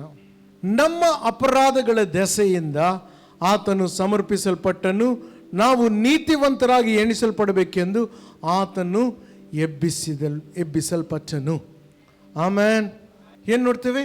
ನಮ್ಮ ಅಪರಾಧಗಳ ನಿಮಿತ್ತ ದೇವರು ಆತನನ್ನು ಮರಣಕ್ಕೆ ಒಪ್ಪಿಸಿಕೊಟ್ಟನು. ನೀವು ನಾನು ಮಾಡಿದ ಅಪರಾಧಗಳು, ಮುಂದೆ ಏನು ಅಪರಾಧಗಳು ಮಾಡಲಿಕ್ಕಿದ್ದೇವೋ ಅದು ಎಲ್ಲದಕ್ಕೋಸ್ಕರ ಕ್ರಿಸ್ತನನ್ನು ಒಪ್ಪಿಸಿಕೊಟ್ಟನು. ಇದರ ಅರ್ಥ ಅಪರಾಧ ಮಾಡ್ತಾ ಇರ್ರಿ ಎಂಬುದಾಗಲ್ಲ. ಅಪ್ಪಿತಪ್ಪಿ ಮಾಡಿಬಿಟ್ರೆ ಕೂಡ ಅದನ್ನ ಶಿಕ್ಷೆ ನಮಗೆ ಬರಲ್ಲ, ಯಾಕಂದ್ರೆ ಯೇಸು ಆ ಶಿಕ್ಷೆಯನ್ನು ತನ್ನ ಮೇಲೆ ಹೊತ್ತುಕೊಂಡನು. ಹಲ್ಲೆಲೂಯಾ. ಮತ್ತು ನಾವೇನು ನೋಡ್ತೇವೆ? ನಾವು ನೀತಿವಂತರ ನಿರ್ಣಯ, ನಮಗೆ ಒಂದು ಹೊಸ ಹೆಸರು ಕೊಟ್ಟಿದ್ದಾನೆ, ನೀತಿವಂತರು. ನೀತಿವಂತರು ಎಂಬಂತ ಹೆಸರು ಸಿಗೋದಕ್ಕೋಸ್ಕರ ಮರಣದಿಂದ ಆತನನ್ನು ದೇವರು ಎಬ್ಬಿಸಿದನು. ಎಷ್ಟು ಜನ ನಂಬ್ತೀರಿ ಯೇಸು ಸತ್ತರೊಳಗಿಂದ ಎದ್ದಿದ್ದಾನೆಂಬುದಾಗೆ? ಯೇಸು ಸತ್ತರೊಳಗಿಂದ ಎದ್ದಿದ್ದಾನೆಂದರೆ ನೀವು ನಾನು ನಮಗೆ ಕೊಟ್ಟಿರೋ ಹೊಸ ಹೆಸರು ಏನೆಂದರೆ ನೀತಿವಂತರು. ಪಕ್ಕದಲ್ಲಿದ್ದವ್ರು ನೋಡಿ ಹೇಳ್ರಿ, ನಾನು ನೀತಿವಂತನು, ನಾನು ನೀತಿವಂತನು. ಗಟ್ಟಿಯಾಗಿ ಹೇಳ್ರಿ, ನಿಮ್ಮ ಬಗ್ಗೆ ಗೊತ್ತಿಲ್ಲ ಬಟ್ ನಾನು ನೀತಿವಂತನು. ಹಲ್ಲೆಲೂಯಾ. ಕ್ರಿಸ್ತ ಯೇಸುವಿನಲ್ಲಿ ನಾನು ನೀತಿವಂತನಾಗಿದ್ದೇನೆ. ಹಲ್ಲೆಲೂಯಾ. ರೋಮ 5:12 ಬರೆಯಲ್ಪಟ್ಟಿದೆ, ಒಬ್ಬ ಮನುಷ್ಯನ ದೆಸೆಯಿಂದ ಪಾಪ ಪ್ರವೇಶಿಸಿತು, ಆ ಪಾಪವು ತನ್ನ ಜೊತೆಗೆ ಮರಣವನ್ನು ತಂದಿತು. ಎಲ್ಲರೂ ಪಾಪ ಮಾಡಿದ ಕಾರಣ ಮರಣವು ಎಲ್ಲರ ಮೇಲೆ ವ್ಯಾಪಿಸಿತು. ಆದರೆ ಕ್ರಿಸ್ತನನ್ನು ನಾವು ಕಂಡುಕೊಂಡಾಗ, ಪ್ರಿಯರೇ, ನೀವು ನಾನು ಮರಣಕ್ಕೆ ಪಾತ್ರರು, ನೀವು ನಾನು ಶಿಕ್ಷೆಗೆ ಪಾತ್ರರು. ಆದರೆ ನಮ್ಮ ಪರವಾಗಿ ಆತನ ಶಿಕ್ಷೆಯನ್ನು ವಹಿಸಿಕೊಂಡ. ನಾವು ನೀತಿವಂತರಾಗಿ ಎಣಿಸಲ್ಪಡೋದಕ್ಕಾಗಿ ಆತನು ಎಬ್ಬಿಸಲ್ಪಟ್ಟ. ಕೀರ್ತನೆ 115:16 ಒಂದು ಸುಂದರವಾದ ವಚನವಿದೆ, ಗಮನ ಕೊಚ್ಚಿ ಕೇಳಿರಿ. ಆಕಾಶಗಳು ಕರ್ತನವುಗಳೇ, ಆತನು ಭೂಮಿಯನ್ನು ನರಪುತ್ರರಿಗೆ ಕೊಟ್ಟಿದ್ದಾನೆ. ಆಕಾಶ, ಸ್ವರ್ಗವು ದೇವರಿಗೆ ಸಂಬಂಧಪಟ್ಟದ್ದು. ಭೂಮಿಯನ್ನು ಏನು ಮಾಡಿದ್ದಾನೆ? ಮನುಷ್ಯನಿಗೆ ಕೊಟ್ಟು ಬಿಟ್ಟಿದ್ದಾನೆ. ನನ್ನ ಕಡೆ ನೋಡ್ರಿ, ಭೂಮಿಯನ್ನು ಮನುಷ್ಯರಿಗೆ ಕೊಟ್ಟಿದಾಗ ಮನುಷ್ಯ ಏನು ಮಾಡಿದ? ಆದಾಮ್ ಪಾಪ ಮಾಡಿ ಆ ಭೂಮಿಯನ್ನು ಸೈತಾನಿಗೆ ಒಪ್ಪಿಸ್ಕೊಟ್ಬಿಟ್ಟ. ಭೂಮಿಯನ್ನು ದೇವರು ಮನುಷ್ಯರಿಗೆ, ನಿಮಗೂ ನನಗೂ ಇವತ್ತು ಒಂದು ಚಿಕ್ಕ ಭೂಮಿ 30-30ಗೋಸ್ಕರ ತಲೆ ಕೆಡಿಸ್ಕೊಂಡು ಸಾಲ ಮಾಡಿ ಬೇಡ್ದಿದ್ದೆಲ್ಲ ಮಾಡ್ಕೊಂತಿದ್ದೀವಿ. ಬಿಡಿ ಭೂಮಿಯನ್ನು ಕೊಟ್ಟಿದ್ದ, ಆದರೆ ನಮ್ಮ ಅಜ್ಜ ಅಜ್ಜಿ ಮಾಡಿದ ಪಾಪದಿಂದ ಆ ಭೂಮಿಯನ್ನೆಲ್ಲ ಸೈತಾನ್ಗೆ ಕೊಟ್ಬಿಟ್ರು ಅವರು. ಇವತ್ತು ಇಡೀ ಭೂಮಿ ಬಂದು ಸೈತಾನ್ನ ವಶದಲ್ಲಿದೆ. ಅದಕ್ಕೆ ಪ್ರಪಂಚದಲ್ಲಿ ನಾವೆಲ್ಲ ಕೆಟ್ಟ ಸಂಗತಿಗಳನ್ನು ನಾವು ನೋಡ್ತಾ ಇದ್ದೇವೆ. ಪ್ರಿಯರೇ, ಪ್ರಪಂಚದಲ್ಲಿ ಕೆಟ್ಟತನಕ್ಕೆಲ್ಲ ದೇವರು ಕಾರಣನಲ್ಲ. ಅನೇಕರು ಕೇಳ್ತಾರೆ, ವಿಶ್ವಾಸಿಗಳು ಕೇಳ್ತಾರೆ, ದೇವರಿದ್ರೆ ನನಗೆ ಯಾಕೆ ಹಿಂಗೆ ಆಗ್ತಾ ಇದೆ? ದೇವರಿದ್ರೆ ನನ್ನ ಹೆಂಡತಿ ಯಾಕೆ ಆಕ್ಸಿಡೆಂಟಲ್ಲಿ ಸತ್ತೋದ್ಲು? ದೇವರಿದ್ರೆ ನನ್ನ ಮಗು ಯಾಕೆ ಸತ್ತೋಯ್ತು? ದೇವರಿದ್ರೆ ನನಗೆ ಯಾಕೆ ಎಲ್ಲ ಜನರು ನನಗೆ ಮೋಸ ಮಾಡಿದ್ದಾರೆ ಎಂಬುದಾಗಿ. ಇಲ್ಲ, ಮನುಷ್ಯನು ಏನು ಮಾಡಿದ್ದಾನೆ? ಭೂಮಿಯನ್ನು ಸೈತಾನನಿಗೆ ಒಪ್ಪಿಸಿಕೊಟ್ಟಿದ್ದಾನೆ. ಯೋಹಾನ್ 10:10 ಬರೆಯಲ್ಪಟ್ಟಿದೆ, ಕಳ್ಳನು ಕಳ್ಳತನ ಮಾಡೋದಕ್ಕೂ ನಾಶನ ಮಾಡೋದಕ್ಕೂ ಕೊಲೆ ಮಾಡೋದಕ್ಕೂ ಹೊರತಾಗಿ ಇನ್ಯಾವುದಕ್ಕೂ ಬರುವುದಿಲ್ಲ. ನಾನು ನಿಮಗೆ ಜೀವವು ಸಮೃದ್ಧಿಯಾದ ಜೀವಕ್ಕಾಗಿ ಯೇಸು ಬಂದಿದ್ದಾನೆ. ಎಲ್ಲೆಲ್ಲಿ ಕೊಲೆಯನ್ನು ನೋಡ್ತಾ ಇದ್ರಿ, ಎಲ್ಲೆಲ್ಲಿ ನಾಶನವನ್ನು ನೋಡ್ತಾ ಇದ್ರಿ, ಎಲ್ಲೆಲ್ಲಿ ಎಲ್ಲಾ ಸಂಗತಿಗಳು ಹಾಳಾಗೋದು ನೋಡ್ತಾ ಇದ್ರು, ಅದಕ್ಕೆ ಕಾರಣ ದೇವರಲ್ಲ, ಅದಕ್ಕೆ ಕಾರಣ ಸೈತಾನನು. ಹಂಗಂದ್ರೆ ಮನಸ್ಸಲ್ಲಿ ಭಯ ಆಗ್ಬೋದು. ನಮ್ಮ ಬಗ್ಗೆ ಏನು, ನಾವು ಭೂಮಿಯಲ್ಲಿ ಜೀವಿಸ್ತಾ ಇದ್ದೇವಲ್ಲ, ನಮ್ಮ ಬಗ್ಗೆ ಏನು? ಅದಕ್ಕೆ ದೇವರು ಏನು ಮಾಡಿದ್ದಾನೆ ಗೊತ್ತಾ? ಕೊಲೋಸಿ 1:13 ಏನು ಬರೆದಿದೆ ಅಂದರೆ, ಕೊಲೋಸಿ 1:13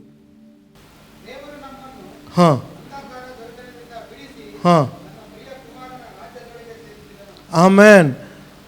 ಇಡೀ ಭೂಮಿಯ ಮೇಲೆ ಅಂಧಕಾರದ ದೊರೆತನ ನಡೀತಾ ಇದೆ. ಆದರೆ ದೇವರು ಯಾರು ಯೇಸು ಸ್ವಾಮಿ ಮೇಲೆ ನಂಬಿಕೆ ಇಟ್ಟಿದ್ದಾರೋ, ಯಾರು ಯೇಸು ಸ್ವಾಮಿಯನ್ನು ಅಂಗೀಕರಿಸಿದಾರೋ, ಯಾರು ಯೇಸು ಸ್ವಾಮಿಗೆ ತಮ್ಮ ಜೀವಿತವನ್ನು ಕೊಟ್ಟಿದ್ದಾರೋ ಅವರನ್ನು ಅಂಧಕಾರ ದೊರೆತನದಿಂದ ಬಿಡಿಸಿ ದೇವರ ರಾಜ್ಯದೊಳಗೆ ಸೇರಿಸಿದ್ದಾನೆ. ಇವತ್ತು ಶಾರೀರಿಕವಾಗಿ ನಾವು ಭೂಮಿಯಲ್ಲಿ ಇರಬಹುದು, ಆದರೆ ಆತ್ಮಿಕವಾಗಿ ತಂದೆಯ ಜೊತೆಗೆ ಸಿಂಹಾಸನದ ಮೇಲೆ ಕ್ರಿಸ್ತನೊಂದಿಗೆ ನಾವು ಕೂತ್ಕೊಂಡಿದ್ದೇವೆ.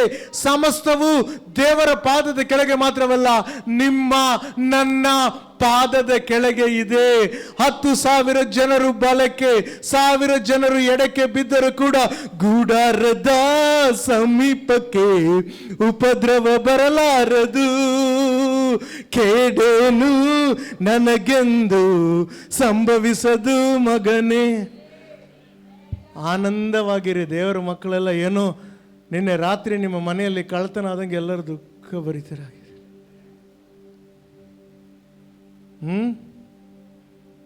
ಅಂಧಕಾರದ ದೊರೆತನದಿಂದ ನಮ್ಮನ್ನು ಬಿಡಿಸಿ ದೇವರ ರಾಜ್ಯದೊಳಗೆ ಸೇರಿಸಿದ್ದಾನೆ. ಗೂಡಾರದ ಸಮೀಪಕ್ಕೆ ನನ್ನನ್ನು ಯಾರೂ ಮುಟ್ಟಲಿಕ್ಕೆ ಆಗುವುದಿಲ್ಲ. ರಕ್ತಕೋಟೆಯೊಳಗೆ ನಾ ಬಂದಿರುವೆ, ನನಗೇನು ಭಯವಿಲ್ಲ. ಯಾವ ಕೇಡು ಬಳಿ ಬರದು. ಬರೀ ಹಾಡಾಡೋದಲ್ಲ, ಹೃದಯದಲ್ಲಿ ಅದನ್ನು ನಂಬಬೇಕು. ಹಲ್ಲೆಲೂಯಾ. ಅಂಧಕಾರದ ದೊರೆತನದಿಂದ ಬಿಡಿಸಿದಾನೆ. ಸೈತಾನ್ ಏನು ಮಾಡೋಕ್ಕಾಗಲ್ಲ. ಹಲ್ಲೆಲೂಯಾ. ಯೇಸು ರಕ್ತದಡಿ ನಾನಿರುವೆ, ಯೇಸು ರಕ್ತದಡಿ ನಾನಿರುವೆ, ಯೇಸು ರಕ್ತದಡಿ ನಾನಿರುವೆ. ಸೈತಾನ್ ಯಾವ ಹಾನಿ ಮಾಡಲಾರನು. ಎಲ್ಲರೂ ಹೇಳ್ರಿ, ಹಾನಿ ಇಲ್ಲ, ಹಾನಿ ಇಲ್ಲ. ಎಲ್ಲರೂ ಹೇಳ್ರಿ, ಹಾನಿ ಇಲ್ಲ, ಹಾನಿ ಇಲ್ಲ, ಹಾನಿ ಇಲ್ಲ, ಹಾನಿ ಇಲ್ಲ, ಹಾನಿ ಇಲ್ಲ, ಹಾನಿ ಇಲ್ಲ. ಸೈತಾನ್ ಯಾವ ಹಾನಿ ಮಾಡಲಾರನು. ಅಂಧಕಾರದ ದೊರೆತನದಿಂದ ಬಿಡಿಸಿ ಕ್ರಿಸ್ತನ ರಾಜ್ಯದಲ್ಲಿ ನಮ್ಮನ್ನು ಸೇರಿಸಿದ್ದಾನೆ. ಭೂಮಿಯೆಲ್ಲ ಸೈತಾನ ವಶದಲ್ಲಿದೆ. ಹಂಗಂದ್ರೆ ನಾನು ಏನು ಮಾಡಲಿ? ಯೋಹಾನ್ 17 ಯೇಸ್ವಾಮಿ ಈ ರೀತಿ ಪ್ರಾರ್ಥನೆ ಮಾಡಿದ್ದಾನೆ.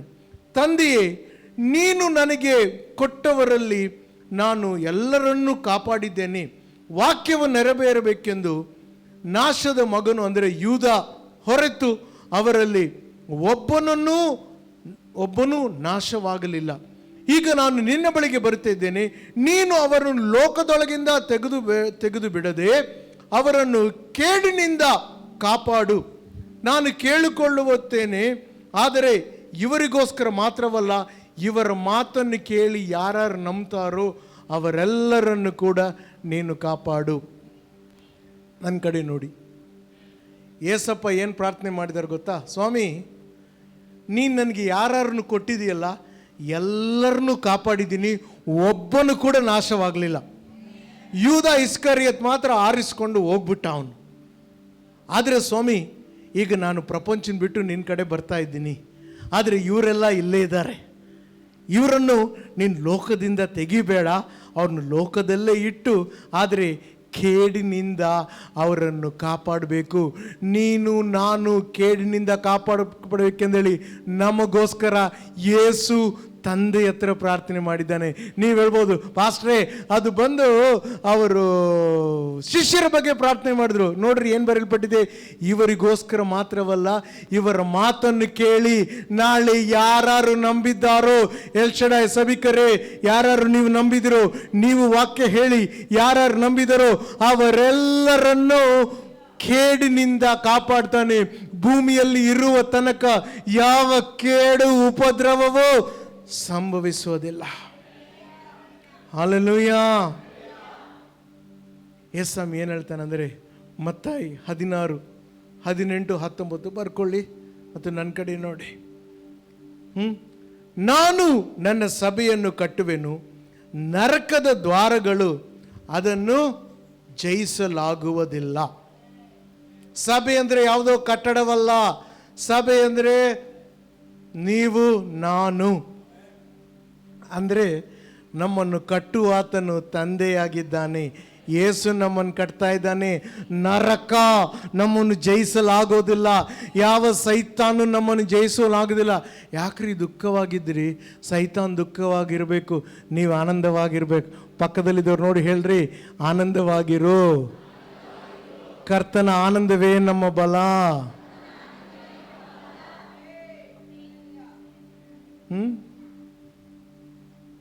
ಒಂದ್ಸಾರಿ ಒಬ್ಬ ಮನುಷ್ಯ ಪ್ರಪಂಚದಲ್ಲಿ ಎಲ್ಲ ದುಃಖದಲ್ಲಿ ಇರೋದನ್ನೇ ನೋಡಿದ್ನಂತೆ. ಅವನು ಅಂದ್ಕೊಂಡಂತೆ, ಒಬ್ಬರು ಕೂಡ ಆನಂದವಾಗಿ ಸಿಗ್ತಾ ಇಲ್ಲಲ್ಲ ನನಗೆ, ಯಾಕೆ ನಾನು ಸತ್ತೋಗ್ಬಿಡ್ತೀನಿ, ನಾನು ಆತ್ಮಹತ್ಯೆ ಮಾಡ್ಕೊತೀನಿ ಅವನು ತೀರ್ಮಾನ ಮಾಡಿದ್ನಂತೆ. ಆದರೆ ಅವನು ಹೇಳಿದ್ನಂತೆ, ನಾನು ಹಿಂಗೆ ಕೌಲ್ ಬಜಾರ್ನಲ್ಲಿ ಈ ಒಂದು ಓಲ್ಡ್ ಹಾಸ್ಪೇಟ್ ಬೈಪಾಸ್ ರೋಡ್ನಲ್ಲಿ ಹಿಂಗೆ ಹೋಗ್ತೀನಿ, ನಾನು ಅಲ್ಲಿ ಒಬ್ಬರಾದರೂ ಆನಂದವಾಗಿ ನನಗೆ ಸಿಕ್ಕಿದರೆ ನಾನು ಸಾಯಂಗಿಲ್ಲ.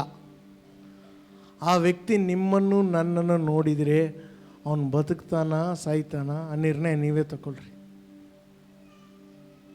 Hallelujah, hallelujah. ಒಳಗೆ ಆನಂದ ಇದ್ದರೆ ಒಳಗಡೆಯಿಂದ ಬರ್ತತ್ರಿ.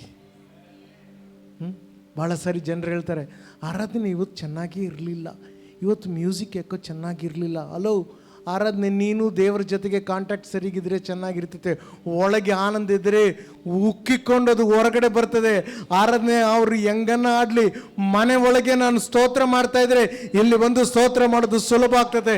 ಕೆಲವರಿಗೆ ಇಲ್ಲಿ ಯಾಕೆ ಕಷ್ಟ ಆಗ್ತದೆ ಅಂದರೆ ಮನೆಯಲ್ಲಿ ಮಾಡ್ತಾ ಇಲ್ಲ. ಹಲ್ಲೆಲೂಯಾ. ನನಗೊಬ್ಬ ವಿಶ್ವಾಸಿ ಗೊತ್ತು, ಇವತ್ತು ದೊಡ್ಡ ಸೇವಕನಾಗಿದ್ದಾನೆ.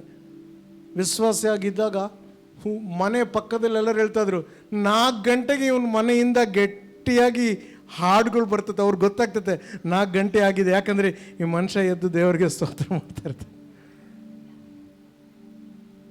ಪ್ರಿಯರೇ, ಗಮನ ಕೊಚ್ಚಿ ಕೇಳಿರಿ. ಮುಂದೆ ನೋಡ್ರಿ ಏನಂತಾನೆ ಯೇಸು ಸ್ವಾಮಿ ಬಂದು, ನಾನು ನಿಮಗೆ ಪರಲೋಕದ ರಾಜ್ಯದ ಬೀಗ ಕೈಯನ್ನು ಕೊಟ್ಟಿದ್ದೇನೆ. ನೀವು ಯಾವುದನ್ನು ಭೂಮಿಯ ಮೇಲೆ ಕಟ್ಟುತ್ತೀರೋ ಅದು ಪರಲೋಕದಲ್ಲಿ ಕಟ್ಟಲ್ಪಡುತ್ತದೆ.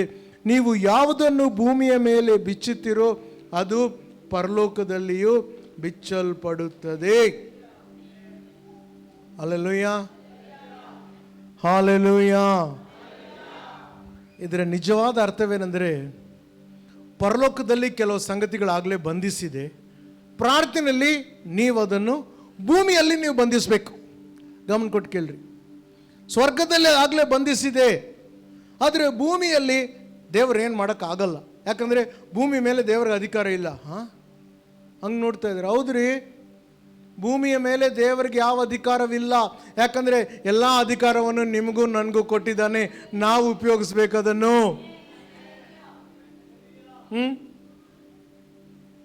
ನನ್ನ ಹತ್ರ ಒಂದು ಮೋಟರ್ ಸೈಕಲ್ ಇತ್ತು, ಯಾರೋ ಒಬ್ಬರಿಗೆ ಅದಕ್ಕೆ ಗಿಫ್ಟ್ ಆಗಿ ಕೊಟ್ಬಿಟ್ಟೆ. ನನ್ನ ಹತ್ರ ಇದ್ದಾಗ ಚೆನ್ನಾಗಿ ನೋಡ್ಕೊತಾ ಇದ್ದೆ ಅದನ್ನು. ಭಾಳ ವರ್ಷಗಳಾದಮೇಲೆ ಆ ಊರಿಗೆ ಹೋಗಿದ್ದಾಗ ಅವ್ರನ್ನ ನೋಡಿದೆ. ಬಟ್ ನಾನು ಅವ್ರೇನು ಹೇಳೋಕ್ಕಾಗಲ್ಲ, ಯಾಕಂದರೆ ಅದು ನಂದಲ್ಲ, ಅವ್ರಿಗೆ ಕೊಟ್ಬಿಟ್ಟಿದ್ದೀನಿ. ದೇವರು ಭೂಮಿ ಮೇಲೆ ಏನು ಮಾಡೋಕ್ಕಾಗಲ್ಲ, ಕಾಯ್ತಾ ಇದ್ದಾನೆ ನಿಮಗೋಸ್ಕರ, ನನಗೋಸ್ಕರ. ಭೂಮಿಯಲ್ಲಿ ನೀವು ಪರಲೋಕದಲ್ಲಿ ಏನು ಕಟ್ಟಲ್ಪಟ್ಟಿದೆಯೋ ಭೂಮಿಯಲ್ಲಿ ನೀವು ಅದನ್ನು ಕಟ್ಟಿದರೆ ಅದು ಭೂಮಿಯಲ್ಲಿ ನಿಲ್ಲುತ್ತದೆ. ಪರಲೋಕದಲ್ಲಿ ಕೆಲವು ಸಂಗತಿಗಳು ಬಿಡುಗಡೆಯಾಗಿದೆ, ಅದನ್ನು ನೀವು ಭೂಮಿಯ ಮೇಲೆ ಬಿಡುಗಡೆ ಮಾಡಿದರೆ ಭೂಮಿಯಲ್ಲಿ ಅದು ಬಿಡುಗಡೆ ಆಗುತ್ತದೆ.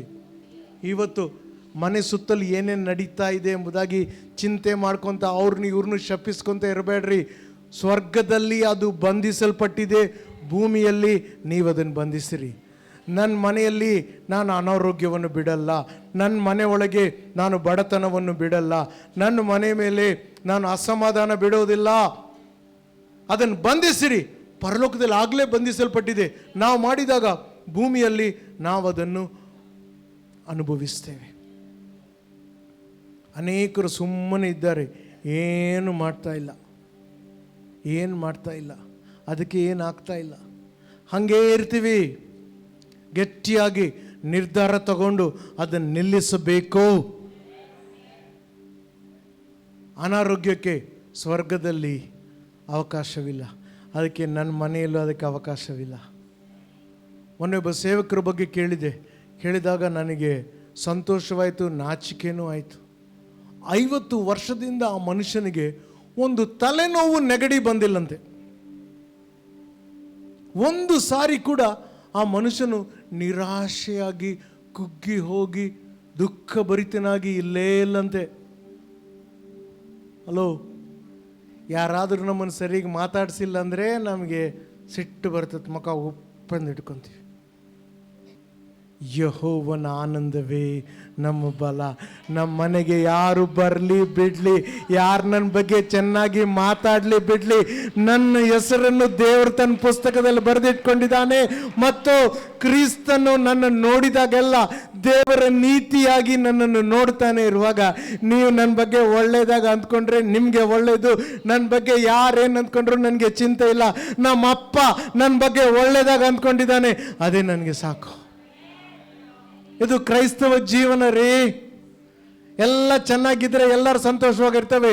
ಎಲ್ಲ ಚೆನ್ನಾಗಿದ್ದಿದ್ರು ಕೂಡ ನಿನ್ನೆ ಉಪವಾಸ ಪ್ರಾರ್ಥನೆಯಲ್ಲಿ ನಾನು ಹೇಳ್ತಾ ಇದ್ದೆ, ಯೋಬನ್ ಎಲ್ಲವನ್ನು ಕಳ್ಕೊಂಡ.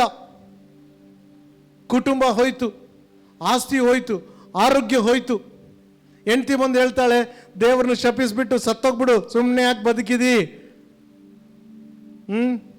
ಆದರೆ ಯೋಬ್ ಏನಂತಾನೆ ಗೊತ್ತಾ? ಸೈತಾನನೇ, ನೀನು ಎಲ್ಲ ತಗೊಂಡ್ಬಿಟ್ಟು, ಆದರೆ ಒಂದು ವಿಷಯ, 2 ವಿಷಯ ನೀನು ಮರ್ತುಬಿಟ್ಟು, ನನ್ನ ತಲೆ ಕೂದಲೆಲ್ಲ ನೀನು ಮರ್ತುಬಿಟ್ಟು ಎಲ್ಲ ಬೋಳ್ಸ್ಕೊಂಡಂತೆ. ನನ್ನ ವಸ್ತ್ರ ಬಟ್ಟೆಯನ್ನೆಲ್ಲ ನೀನು ಮರ್ತುಬಿಟ್ಟು ವಸ್ತ್ರವನ್ನು ಕೂಡ ಹರ್ಕೊಂಡು ಬಿಟ್ಟನಂತೆ. ಮತ್ತು ಹೇಳ್ತಾನಂತೆ, ಸೈತಾನ, ಈ ಭೂಮಿಯಲ್ಲಿ ನಗ್ನನಾಗಿ ನಾನು ಬಂದೆ, ಏನಿಲ್ಲದಂತೆ ನಾನು ಬಂದೆ. ಭೂಮಿ ಬಿಟ್ಟು ಹೋಗುವಾಗ ಕೂಡ ನಾನು ಏನಿಲ್ಲದಂತೆ ಹೋಗ್ತಾನೆ. ಆದರೆ ಉಸಿರಿರುವ ದಿನವೆಲ್ಲ ನಾ ಹಾಡುವೆ ನಿಮಗೆ ಆರಾಧನೆ. ನೀನು ಎಲ್ಲ ತಗೊಂಡ್ಬಿಡು, ನನ್ನಲ್ಲಿ ಉಸಿರಿರೋ ತನಕ ನನ್ನ ಸ್ವರವು ಎತ್ತಲ್ಪಟ್ಟು ನನ್ನ ದೇವರಿಗೆ ಸ್ತೋತ್ರ ಮಾಡ್ತದೆ. ನನ್ನ ಕರಗಳು ಸುಮ್ಮನೆ ಇರೋದಲ್ಲ, ತಟ್ಟುತ್ತಾ, ಚಪ್ಪಾಳೆ ತಟ್ಟುತ್ತಾ ನನ್ನ ಯೇಸುವನ್ನು ಕೊಂಡಾಡುತ್ತದೆ. Hallelujah, hallelujah. ಇದಕ್ಕೆ ಹೇಳ್ತಾರ್ರಿ ಕ್ರೈಸ್ತವ ಜೀವನ. ದುಃಖವಾಗಿ ತಲೆನೋವು ಬಂದರೆ ದುಃಖ, ಹೊಟ್ಟೆ ನೋವು ಬಂದರೆ ದುಃಖ. ಯೇಸು ನಾಮದಲ್ಲಿ ಸ್ವರ್ಗದಲ್ಲಿ ಅದು ನಿಷೇಧಿಸಿದೆ, ನಮ್ಮ ಜೀವಿತದಲ್ಲಿ ಶರೀರದಲ್ಲಿ ಕೂಡ ನೀವೇ ನಿಷೇಧಿಸಿರೇ. ಹಲ್ಲೆಲೂಯಾ. ಬೇರೆಯವ್ರ ಬಗ್ಗೆ ಗೊತ್ತಿಲ್ಲ, ನಮ್ಮ ಸಭೆಯಲ್ಲಿ ಒಬ್ಬರು ಕೂಡ ಹಂಗಿರಬಾರ್ದು. ಹಲ್ಲೆಲೂಯಾ. ಪ್ರಿಯರೇ, ಕರ್ತನ ಬಲವಾದ ಸನ್ನಿಧಿ ಸಂಚರಿಸ್ತಾ ಇದೆ. ಇದೆಲ್ಲ ನಮಗೆ ಹೇಗೆ ಸಿಕ್ತು ಗೊತ್ತಾ? ರೋಮ 4:25 ಕ್ರಿಸ್ತನು ನಮ್ಮ ಅಪರಾಧಗಳ ದೆಸೆಯಿಂದ ಒಪ್ಪಿಸಲ್ಪಟ್ಟನು ಮತ್ತು ಏನು ಮಾಡಿದ್ದಾನೆ? ನಾವು ನೀತಿವಂತರಾಗಿ ಎಣಿಸಲ್ಪಡಬೇಕೆಂದು ಆತನಿಗೆ ಬಿಡುಗಡೆ ಆಯಿತು.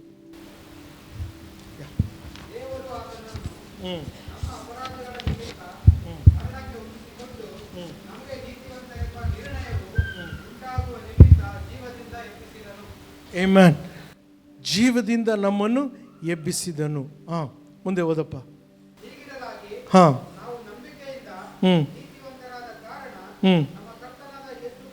23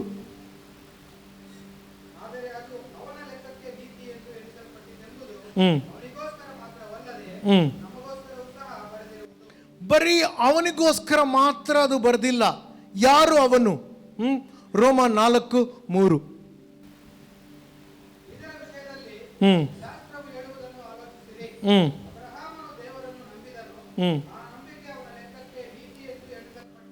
ಅಬ್ರಹಾಮನು ದೇವರನ್ನು ನಂಬಿದನು, ಆ ನಂಬಿಕೆ ಅವನ ಲೆಕ್ಕಕ್ಕೆ ನೀತಿ ಎಂದು ಎಣಿಸಲ್ಪಟ್ಟಿತು. 4-5 ಓದಪ್ಪ. ಹಾ ಹಾ ಹಾ ಹಾ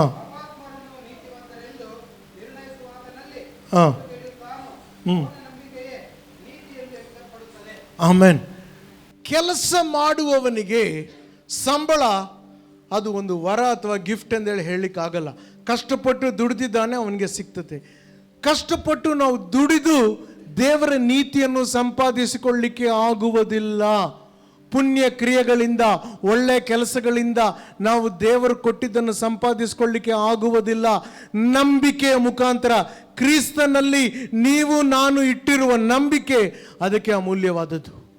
ಆ ನಂಬಿಕೆ ನಮಗೆ ಎಲ್ಲ ಸಂಗತಿಗಳನ್ನು ಒದಗಿಸಿಕೊಡ್ತದೆ. ಅಬ್ರಹಾಂ ನಂಬಿದನು. ಎಷ್ಟು ಜನ ಇವತ್ತು ಕ್ರಿಸ್ತನ ನಂಬಿದಿರಿ? ಅವ್ರು ಮಾತ್ರ ಕೈ ಎತ್ತಿ ಅಲ್ಲೆಲ್ಲೂಯ ಹೇಳ್ರಿ. ಕ್ರಿಸ್ತನನ್ನು ನಂಬಿದವರಿಗೋಸ್ಕರ ಕೂಡ ಏನು ಬರೆಯಲ್ಪಟ್ಟಿದೆ ಅಂದರೆ, ನಮ್ಮ ಲೆಕ್ಕಕ್ಕೆ ನೀತಿವಂತರು ಎಂಬುದಾಗಿ ಬರೆಯಲ್ಪಟ್ಟಿದೆ. ಹಲ್ಲೆಲೂಯ. ಈ ನೀತಿಯ ಬಗ್ಗೆ ದಾವೀದ ಏನು ಹೇಳ್ತಾನೆ ನೋಡೋಣವಾ? 6-8 ವಚನ ಓದಪ್ಪ.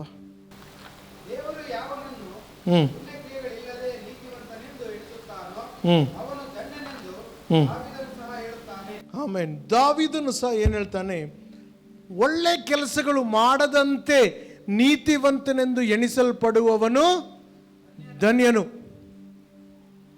ನಾವೆಲ್ಲ ಬೇರೆ ಬೇರೆ ಬೇರೆ ವಿಶ್ವಾಸಗಳಿಂದ ಬಂದಿದ್ದೇವಲ್ಲ, ಅದಕ್ಕೆ ದೇವ್ರನ್ನ ಮೆಚ್ಚಿಸಲಿಕ್ಕೆ ಒಳ್ಳೆ ಕೆಲಸಗಳನ್ನು ಮಾಡಬೇಕು. ನನಗಿನ್ನೂ ನೆನಪಿದೆ, ಚಿಕ್ಕ ಹುಡುಗಾಗಿದ್ದಾಗ ಇನ್ನೂ ಏಸಾಮಿ ನಂಬಿರಲಿಲ್ಲ. ಯಾವುದಾದ್ರೂ ಗುಡಿಗೆ ಹೋಗಿ ಬರುವಾಗ ಎಲ್ಲ ಚಿಲ್ಲರೆ ಮಾಡಿ ಇಟ್ಕೊತಿದ್ವಿ. ಅವಾಗೆಲ್ಲ 1 ಪೈಸೆ 2 ಪೈಸೆ ಎಲ್ಲ ಇತ್ತು. ಅಲ್ಲಿ ಭಾಳ ಜನ ಕುಂತಿದ್ರು. ಟಂಗ್ ಟಂಗ್ ಟಂಗ್ ಅಂದೇಳಿ ಒಬ್ಬರಿಗೆ 1 ಪೈಸೆ, ಇನ್ನೊಬ್ಬರಿಗೆ 2 ಪೈಸೆ, ಇನ್ನೊಬ್ಬರಿಗೆ 3 ಪೈಸೆ, ಭಾಳ ಹೆಚ್ಚಂದರೆ ಯಾರಿಗನ್ನ 4 ಕೊಟ್ಟಿದ್ವಿ ಅಷ್ಟೇ. ಹಾಕೊಂತ ಹೋಗ್ತಾ ಇದ್ವಿ. ಯಾಕೆ? ಹಂಗೆ ಕೊಟ್ಟರೆ ನಮ್ಗೆ ಏನಾದರೂ ಆಶೀರ್ವಾದ ಸಿಗ್ತತೆ ಎಂಬುದಾಗಿ. ಇವತ್ತು ಕೆಲವ್ರು ಹಂಗೆ ಅಂದ್ಕೊಂಡಿದ್ದಾರೆ, ಸಭೆಗೆ ಹೋದರೆ ನನಗೆ ಆಶೀರ್ವಾದ. ಹಲೋ, ನಮ್ಮ ಸ್ವಂತ ಕೆಲಸಗಳಿಂದ ನಾವು ಪಾಪವನ್ನು ಕ್ಷಮಾಪಣೆ ಹೊಂದಿಕೊಳ್ಳಿಕ್ಕೆ ಆಗಲ್ಲ, ಆಶೀರ್ವಾದ ಹೊಂದ್ಕೊಳ್ಳಿಕ್ಕೆ ಆಗಲ್ಲ. ದಾವೀದ ಏನು ಹೇಳ್ತಾನೆ? ಮತ್ತೊಮ್ಮೆ ಓದಪ್ಪ ಅದನ್ನು. ಹಾಂ ಹಾಂ. ದಾವೀದ ಏನು ಹೇಳ್ತಾನೆ? ಅವನು ಧನ್ಯನು ಎಂಬುದಾಗಿ. ಹಾಂ ಓದಪ್ಪ. ಹಾಂ ಹಾಂ ಹಾಂ. ಆಮೇನ್. ಎಷ್ಟು ಜನರ ಪಾಪಗಳು ಪರಿಹಾರವಾಗಿದೆ? ಸ್ವಲ್ಪ ಆಮೇನ್ ಹೇಳ್ತೀರಾ? ಎಷ್ಟು ಜನರ ಪಾಪಗಳು ಕ್ಷಮಿಸಲ್ಪಟ್ಟಿದೆ? ಹಲ್ಲೆಲೂಯಾ ಹೇಳ್ತೀರಾ? ಹಂಗಂದ್ರೆ ನೀವು ನಾನು ಧನ್ಯನು. ಆಮೇನ್. ಪಕ್ಕದಲ್ಲಿದ್ದು ನೋಡಿ ಹೇಳ್ರಿ, ನಾನು ಧನ್ಯನು. ಹಲ್ಲೆಲೂಯಾ.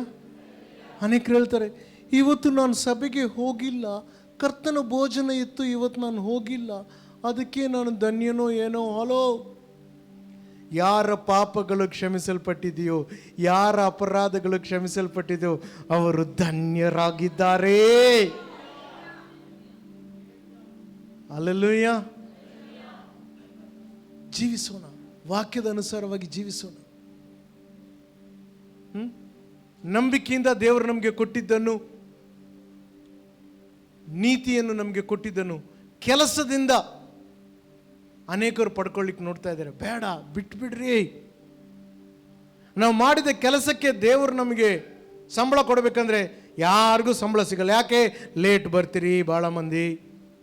ನೀವು ಲೇಟ್ ಹೋದರೆ ನಿಮ್ಮ ಆಫೀಸ್ನಲ್ಲಿ ನಿಮಗೆ ಸಂಬಳ ಕಟ್ ಮಾಡ್ತಾರಾ? ಇಲ್ಲ ಪಂಚಿಂಗ್ ಮಿಷಿನ್ ಇರ್ತದಲ್ಲ. ಹಲೋ ಹೇಳ್ರಿ, ಯಾಕೆ ಸುಮ್ಮನೆ ಇದ್ದೀರೆಲ್ಲರೂ? ಸೊ ಹಾಂ, ಮತ್ತು ಇಲ್ಲಿ ಬಂದಾಗೆಲ್ಲ ಆಫೀಸ್ನಲ್ಲಿ ಬಾಸ್ ಜೊತೆಗೆ ಮಾತಾಡುವಾಗ ಟಿಂಗ್ ಟಿಂಗ್ ಟಿಂಗ್ ಟಿಂಗ್ ಅಂತ ಮೊಬೈಲ್, ಯಾರ್ದೋ ಮೊಬೈಲ್ ಸ್ವಲ್ಪ ಹೊತ್ತು ಮುಂಚೆ ಶಬ್ದ ಬಂತು. ನಮ್ಮ ಕೆಲಸದಿಂದ ನಾವು ದೇವರ ಹತ್ರ ಏನು ಹೊಂದ್ಕೊಳ್ಳಿಕ್ಕೆ ಆಗಲ್ಲ.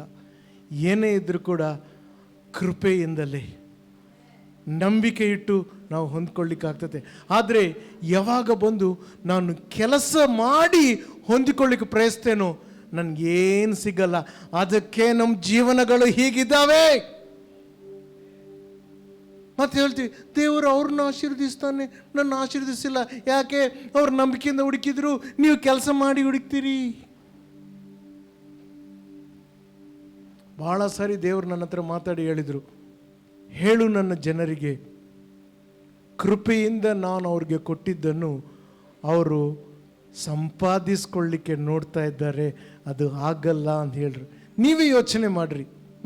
ಮನೆಗೆ ಹೋಗಿರಿ ವಾಪಸ್. ಇವತ್ತು ನೀವು ಮಾಡುವ ಕೆಲಸ ಪ್ರಕಾರ ದೇವರು ನಿಮಗೆ ಆಶೀರ್ವಾದ ಕೊಡಬೇಕು ಅಂದರೆ ಎಷ್ಟು ಸಿಗ್ತದೆ ನಿಮಗೆ ನೋಡ್ರಿ. ಆದರೆ ಊಹಿಸೋದಕ್ಕಿಂತಲೂ ಕೇಳೋದಕ್ಕಿಂತಲೂ ಕಣ್ಣು ಕಾಣಲಿಲ್ಲ, ಕಿವಿ ಕೇಳಲಿಲ್ಲ, ಮನುಷ್ಯರ ಹೃದಯದಲ್ಲಿ ಪ್ರವೇಶಿಸಿಲ್ಲ, ಅತ್ಯಧಿಕವಾಗಿ ತನ್ನನ್ನು ಪ್ರೀತಿಸುವವ್ರಿಗೋಸ್ಕರ ಆತನು ಮಾಡಿಟ್ಟು ಕೊಡುವ ಸಂಗತಿಗಳು ನಂಬಿಕೆಯಿಂದಲೇ ಕೃಪೆಯ ಮೂಲಕ ನಾವು ಹೊಂದಿಕೊಳ್ತೇವೆ. ಹಲ್ಲೆಲೂಯಾ. ಇವತ್ತೇನಾಗ್ತಾ ಇದೆ, ಅನೇಕರ ಜೀವಿತದಲ್ಲಿ ನಾವೇನು ಹೊಂದ್ಕೊಳ್ಳಿಕ್ಕೆ ಆಗ್ತಾ ಇಲ್ಲ. ಅನೇಕರು ಹಳೆ ಒಡಂಬಡಿಕೆ ಹಾಗೆ ಜೀವಿಸ್ತಾ ಇದ್ದೀರಿ. ಹಳೆ ಒಡಂಬಡಿಕೆ ಇಲ್ಲ ಪ್ರಿಯರೇ, ನಾವು ಹೊಸ ಒಡಂಬಡಿಕೆಯಲ್ಲಿ ಬಂದಿದ್ದೇವೆ. ಆದರೆ ಇನ್ನೂ ಆ ಹಳೆಯ ಜೀವನವನ್ನೇ ಜೀವಿಸ್ತಾ ಇದ್ದಾರೆ ಅನೇಕರು. ಹಳೆ ಒಡಂಬಡಿಕೆಯಲ್ಲಿ ಏನಿತ್ತು?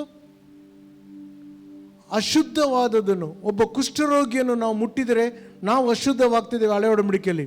ಆದರೆ ಹೊಸ ಒಡಂಬಡಿಕೆಯಲ್ಲಿ ನಾನು ಕುಷ್ಠರೋಗಿಯನ್ನು ಮುಟ್ಟಿದರೆ ಅವನ ಅಶುದ್ಧತೆ ಹೋಗಿ ಅವನು ಶುದ್ಧನಾಗ್ತಾನೆ. ಹಲ್ಲೆಲೂಯಾ. ಇಲ್ಲಿ ಬರಲಿಕ್ಕಿಂತ ಮುಂಚೆ ಅಲ್ಲಿ ಮಕ್ಕಳ ಸಭೆಗೆ ಹೋಗಿದ್ದೆ. ಅವರ ಹಾಡು ಹಾಡ್ತಾ ಇದ್ರು, ನೀಲೋನೇ ನೇನು ನಾನು, ನೀಲೋನೇ ಜೀವಿಸ್ತಾನು. ನಾವು ಆತನಲ್ಲಿ ಜೀವಿಸ್ತಾ ಇದ್ದೇವೆ, ಆತನು ನಮ್ಮಲ್ಲಿ ಜೀವಿಸ್ತಾ ಇದ್ದಾನೆ. ನಾವು ಬರೀ ಯೇಸುಗೆ ಸ್ವಂತದವರು ಮಾತ್ರವಲ್ಲ, ಯೇಸು ಕೂಡ ನನ್ನ ಸ್ವಂತವಾಗಿದ್ದಾನೆ. ಹಲ್ಲೆಲೂಯಾ. ನಾನು ಯೇಸುಗೆ ಸೇರಿದವನು, ಯೇಸು ಕೂಡ ನನಗೆ ಸೇರಿದವನು. ನಮ್ಮಪ್ಪ ಬಹಳ ಶ್ರೀಮಂತ ಗೊತ್ತಾ, ಕೋಟೀಶ್ವರ. ಯಾಕೆ ಗೊತ್ತಾ? ಆತನ ಭೂಮಿ ಅದರ ಸಮಸ್ತಕ್ಕೆ ಯಜಮಾನನು. ಇಡೀ ಭೂಮಿಯನ್ನು ಮನುಷ್ಯರಿಗೆ ಕೊಟ್ಟನು. ಒಂದು ಚಿಕ್ಕ ಭೂಮಿಗೋಸ್ಕರ ಜಗಳ ಮಾಡಿ ಕೋರ್ಟ್ ಕೇಸ್ ಎಲ್ಲ ಹೋಗ್ತಾರೆ. ಆದರೆ ನಮ್ಮ ಅಪ್ಪ ಇಡೀ ಭೂಮಿಯನ್ನು ನನಗೆ ಕೊಟ್ಟನು. ಆ ನಂಬಿಕೆಯಲ್ಲಿ ಜೀವಿಸೋಣ, ಆ ನಂಬಿಕೆಯಲ್ಲಿ ಜೀವಿಸೋಣ. ಇದೆಲ್ಲ ಹೇಗೆ ಸಾಧ್ಯ ಗೊತ್ತಾ? ನಮ್ಮ ಅಪರಾಧಗಳ ದೆಸೆಯಿಂದ ಆತನು ಒಪ್ಪಿಸಲ್ಪಟ್ಟನು. ನಾವು ನೀತಿವಂತರಾಗಬೇಕೆಂಬುದಾಗಿ ಸತ್ತರೊಳಗಿಂದ ಆತನು ಎದ್ದಿದ್ದಾನೆ ಪ್ರಿಯರೇ. ಮತ್ತೆ ರೋಮ 4:25 ಓದಿಕೊಳ್ಳೋಣ. ಕರ್ತನ ಬಲವಾದ ಸನ್ನಿಧಿ ಸಂಚರಿಸ್ತಾ ಇದೆ. ಅದ್ಭುತಗಳನ್ನು ಕಾಣ್ತೀರಿ, ಬಿಡುಗಡೆಗಳನ್ನು ಕಾಣ್ತೀರಿ. ಕರ್ತನ ವಾಕ್ಯವು ನಮ್ಮಲ್ಲಿ ಕಾರ್ಯ ಮಾಡ್ತದೆ. ಎಲ್ಲರೂ ಹೇಳ್ರಿ, ದೇವರು ಆತನನ್ನು.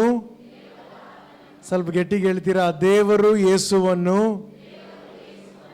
ದೇವರು ಯೇಸುವನ್ನು ನನ್ನ ಅಪರಾಧಗಳ ದೆಸೆಯಿಂದ ಮರಣಕ್ಕೆ ಒಪ್ಪಿಸಿದನು. ದೇವರು ಯೇಸುವನ್ನು ನನ್ನ ಅಪರಾಧಗಳ ದೆಸೆಯಿಂದ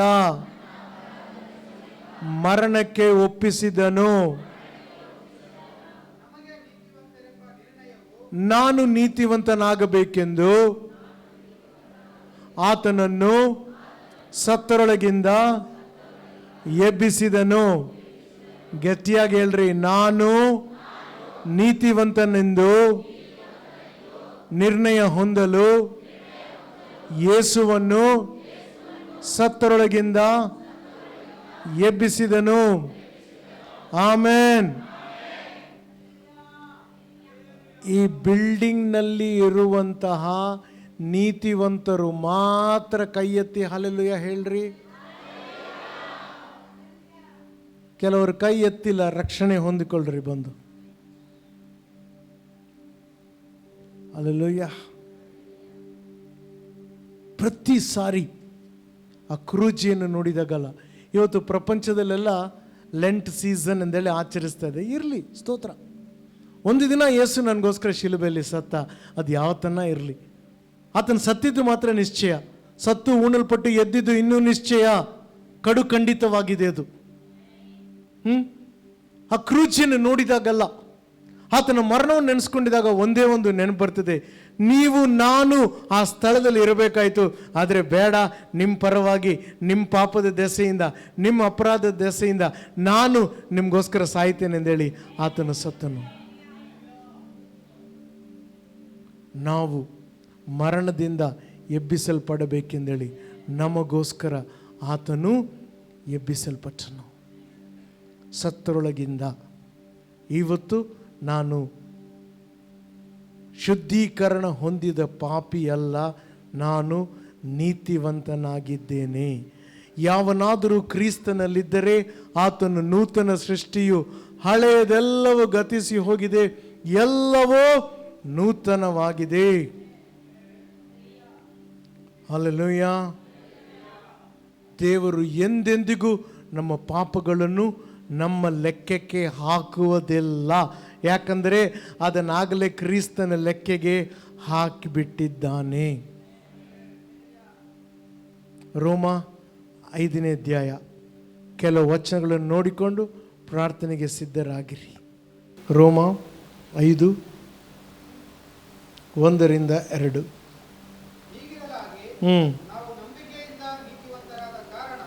ನಾವು ನಂಬಿಕೆಯಿಂದ ನೀತಿವಂತರಾದ ಕಾರಣ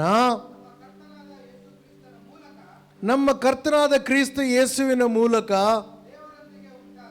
ನಮಗೆ ದೇವರೊಂದಿಗೆ ಸಮಾಧಾನವು ಉಂಟಾಗಿದೆ. ಆಮೆನ್. ಹಲ್ಲೆಲೂಯಾ. ಎಷ್ಟು ಜನರು ನಂಬಿಕೆಯಿಂದ ಕ್ರಿಸ್ತನಲ್ಲಿ ನೀತಿವಂತರಾಗಿದ್ದೀರಿ? ನಂಬ್ತೀರಾ? ಸುಮ್ಮನೆ ಕೈ ಎತ್ತಬೇಡ್ರಿ, ನಂಬ್ತಿದ್ರೆ ಮಾತ್ರ ಕೈ ಎತ್ತಿರಿ, ಮೇಲಕ್ಕೆತ್ತಿ. ಬೈಬಲ್ ಏನು ಬರೆಯಲ್ಪಟ್ಟಿದೆ ಅಂದರೆ, ಆ ಯೇಸುವಿನ ಮೂಲಕ ದೇವರೊಂದಿಗೆ ನಮಗೆ ಸಮಾಧಾನವಿದೆ, ಆ ಸಮಾಧಾನದಲ್ಲಿ ನಾವು ಇರೋಣ. ಈಗ ನಾವು ನೆಲೆಗೊಂಡಿರುವ ಈ ಕೃಪೆಯಲ್ಲಿ ಆತನ ಮುಖಾಂತರವೇ ನಂಬಿಕೆಯಿಂದ ಪ್ರವೇಶವಾದರಿಂದ ದೇವರ ಮಹಿಮೆಯು ನಿರೀಕ್ಷೆಯಲ್ಲಿ ಉಲ್ಲಾಸಿಸುತ್ತೇವೆ. ಆಮೇನ್. ಮತ್ತೆ ಓದಪ್ಪ 2ನೇ ವಾಕ್ಯ. ನಾವು ಈಗ, ಎಲ್ಲರೂ ಹೇಳ್ರಿ, ನಾವು ಈಗ. ನನ್ನ ಕಡೆ ನೋಡ್ರಿ, ನಾವು ಈಗ. ಮುಂಚೆ ಹೆಂಗಿದ್ದೀವೋ ಗೊತ್ತಿಲ್ಲ, ಆದರೆ ಈಗ ಕ್ರಿಸ್ತನೊಂದಿಗೆ ಸಮಾಧಾನದಲ್ಲಿದ್ದೇವೆ. ಈಗ ಈಗ ಈಗ ಸಮಾಧಾನದಲ್ಲಿ ಇರ್ಬೋದು. ಪರಿಸ್ಥಿತಿ ಏನೇ ಆಗಿರಲಿ, ಈಗ ನಾನು ಸಮಾಧಾನದಲ್ಲಿ ಇರ್ಬೋದು, ಈಗ ನಾನು ಸಂತೋಷವಾಗಿರ್ಬೋದು, ಈಗ ನಾನು ಆನಂದವಾಗಿರ್ಬೋದು. ಯಾಕೆ ಗೊತ್ತಾ? ನೋಡಿ ಏನು ಬರೆಯಲ್ಪಟ್ಟಿದೆ. ಹಾಂ ಹಾಂ ನಂಬಿಕೆಯ ಮುಖಾಂತರ ಆ ಕೃಪೆಯಲ್ಲಿ ನಮಗೆ ಪ್ರವೇಶವಾಯಿತು. ಪಾಸ್ವರ್ಡ್ ಇಲ್ಲಂದರೆ ಮೊಬೈಲ್ಗೆಲ್ಲ ನಾವು ಪಾಸ್ವರ್ಡ್ ಹಾಕಿ ಲಾಕ್ ಮಾಡಿಬಿಡ್ತೇವಲ್ಲ, ಅದು ತೆಗಿಬೇಕಂದರೆ ಪಾಸ್ವರ್ಡ್ ಒತ್ತಬೇಕು. ದೇವರ ಕೃಪೆಯಲ್ಲಿ ಪ್ರವೇಶಿಸಲಿಕ್ಕೆ ಪಾಸ್ವರ್ಡ್ ಯಾವ್ದು ಗೊತ್ತಾ? ನಂಬಿಕೆ. ನಂಬಿಕೆ ಎಂಬಂಥ ಪಾಸ್ವರ್ಡ್ ಇದ್ದರೆ ಆ ಕೃಪೆಯೊಳಗೆ ನಾವು ಪ್ರವೇಶಿಸ್ತೇವೆ. ನಂಬಿಕೆ ಅಂದರೆ ಏನು? ದೇವರು ಇದ್ದಾನೆ, ತನ್ನನ್ನು ಹುಡುಕುವವರಿಗೆ ಪ್ರತಿಫಲ ಕೊಡುತ್ತಾನೆ ಎಂಬುದಾಗಿ. ಅನೇಕರು ಪಾಸ್ವರ್ಡ್ ಮರೆತು ಬಿಟ್ಟು ಹೊಸ ಫೋನ್ ತಗೊಂಡ್ಬಿಟ್ಟಿದ್ದಾರೆ. ಹೊಸ ಫೋನ್ ತೊಗೊಂಡ್ರು ಕೂಡ ಪಾಸ್ವರ್ಡ್ ಗೊತ್ತಿಲ್ಲ ಅಂದರೆ ಕೆಲವು ದಿನ ಆದಮೇಲೆ ಅದನ್ನು ಕೂಡ ಬಿಸಾಕಬೇಕು. ಹಾಗೆ ಬಿಸಾಕೋ ಜೀವನ ಆಗ್ಬಿಟ್ಟೈತೆ ನಮ್ಮದು. ಆದರೆ ನಂಬಿಕೆ, ನನ್ನ ದೇವರು ಮಾತು ಕೊಟ್ಟಾತನು ನಂಬಿಗಸ್ತನು. ಹಲ್ಲೆಲೂಯಾ. ಪ್ರಿಯರೇ, ಅದರ ಮುಖಾಂತರ ನಾವು ಆ ಕೃಪೆಯೊಳಗೆ ಪ್ರವೇಶಿಸ್ತೇವೆ. ಕೃಪೆ ಒಳಗೆ ಪ್ರವೇಶಿಸಿದಾಗ ಏನಾಯಿತು, ಜೀವನ ಎದ್ದಂಗೆ ಇರೋದಿಲ್ಲ, ಎಲ್ಲವನ್ನ ಹೊಂದ್ಕೊಳ್ತೇವೆ. ನಾನು ಬದುಕಿರುವುದು ನಿನ್ನ ಕೃಪೆಯಿಂದಲೇ. ನಾವು ಮಣ್ಣಲ್ಲಿರದೆ ಉಸಿರಾಡುವುದು ಮರ್ತ್ಯದಿಂದಲ್ಲ, ಅರದ ಸ್ಥಾನ ಕತ್ತಿದ್ದು ನನ್ನ ಬಲದಿಂದಲ್ಲ, ನನಗೆ ಬಾರದಂತ ನನ್ನ ಗಣನೀಯ ಮಾಡಿದ್ದು ನಿನ್ ಕೃಪೆ, ಗಣನಿಗೆ ಬಾರದಂತ ನನ್ನ ಗಣನಿ ಮಾಡಿದ್ದು ನಿನ್ ಕೃಪೆ. ಕೃಪೆ ಕೃಪೆ ಕೃಪೆ ಐಸು ಅಪ್ಪ, ಎಲ್ಲ ನಿನ್ನ ಕೃಪೆ. ಕೃಪೆ ಕೃಪೆ ಕೃಪೆ ಯೇಸು ಅಪ್ಪ, ಎಲ್ಲ ನಿನ್ನ ಕೃಪೆ. ರೋಮ 5:17.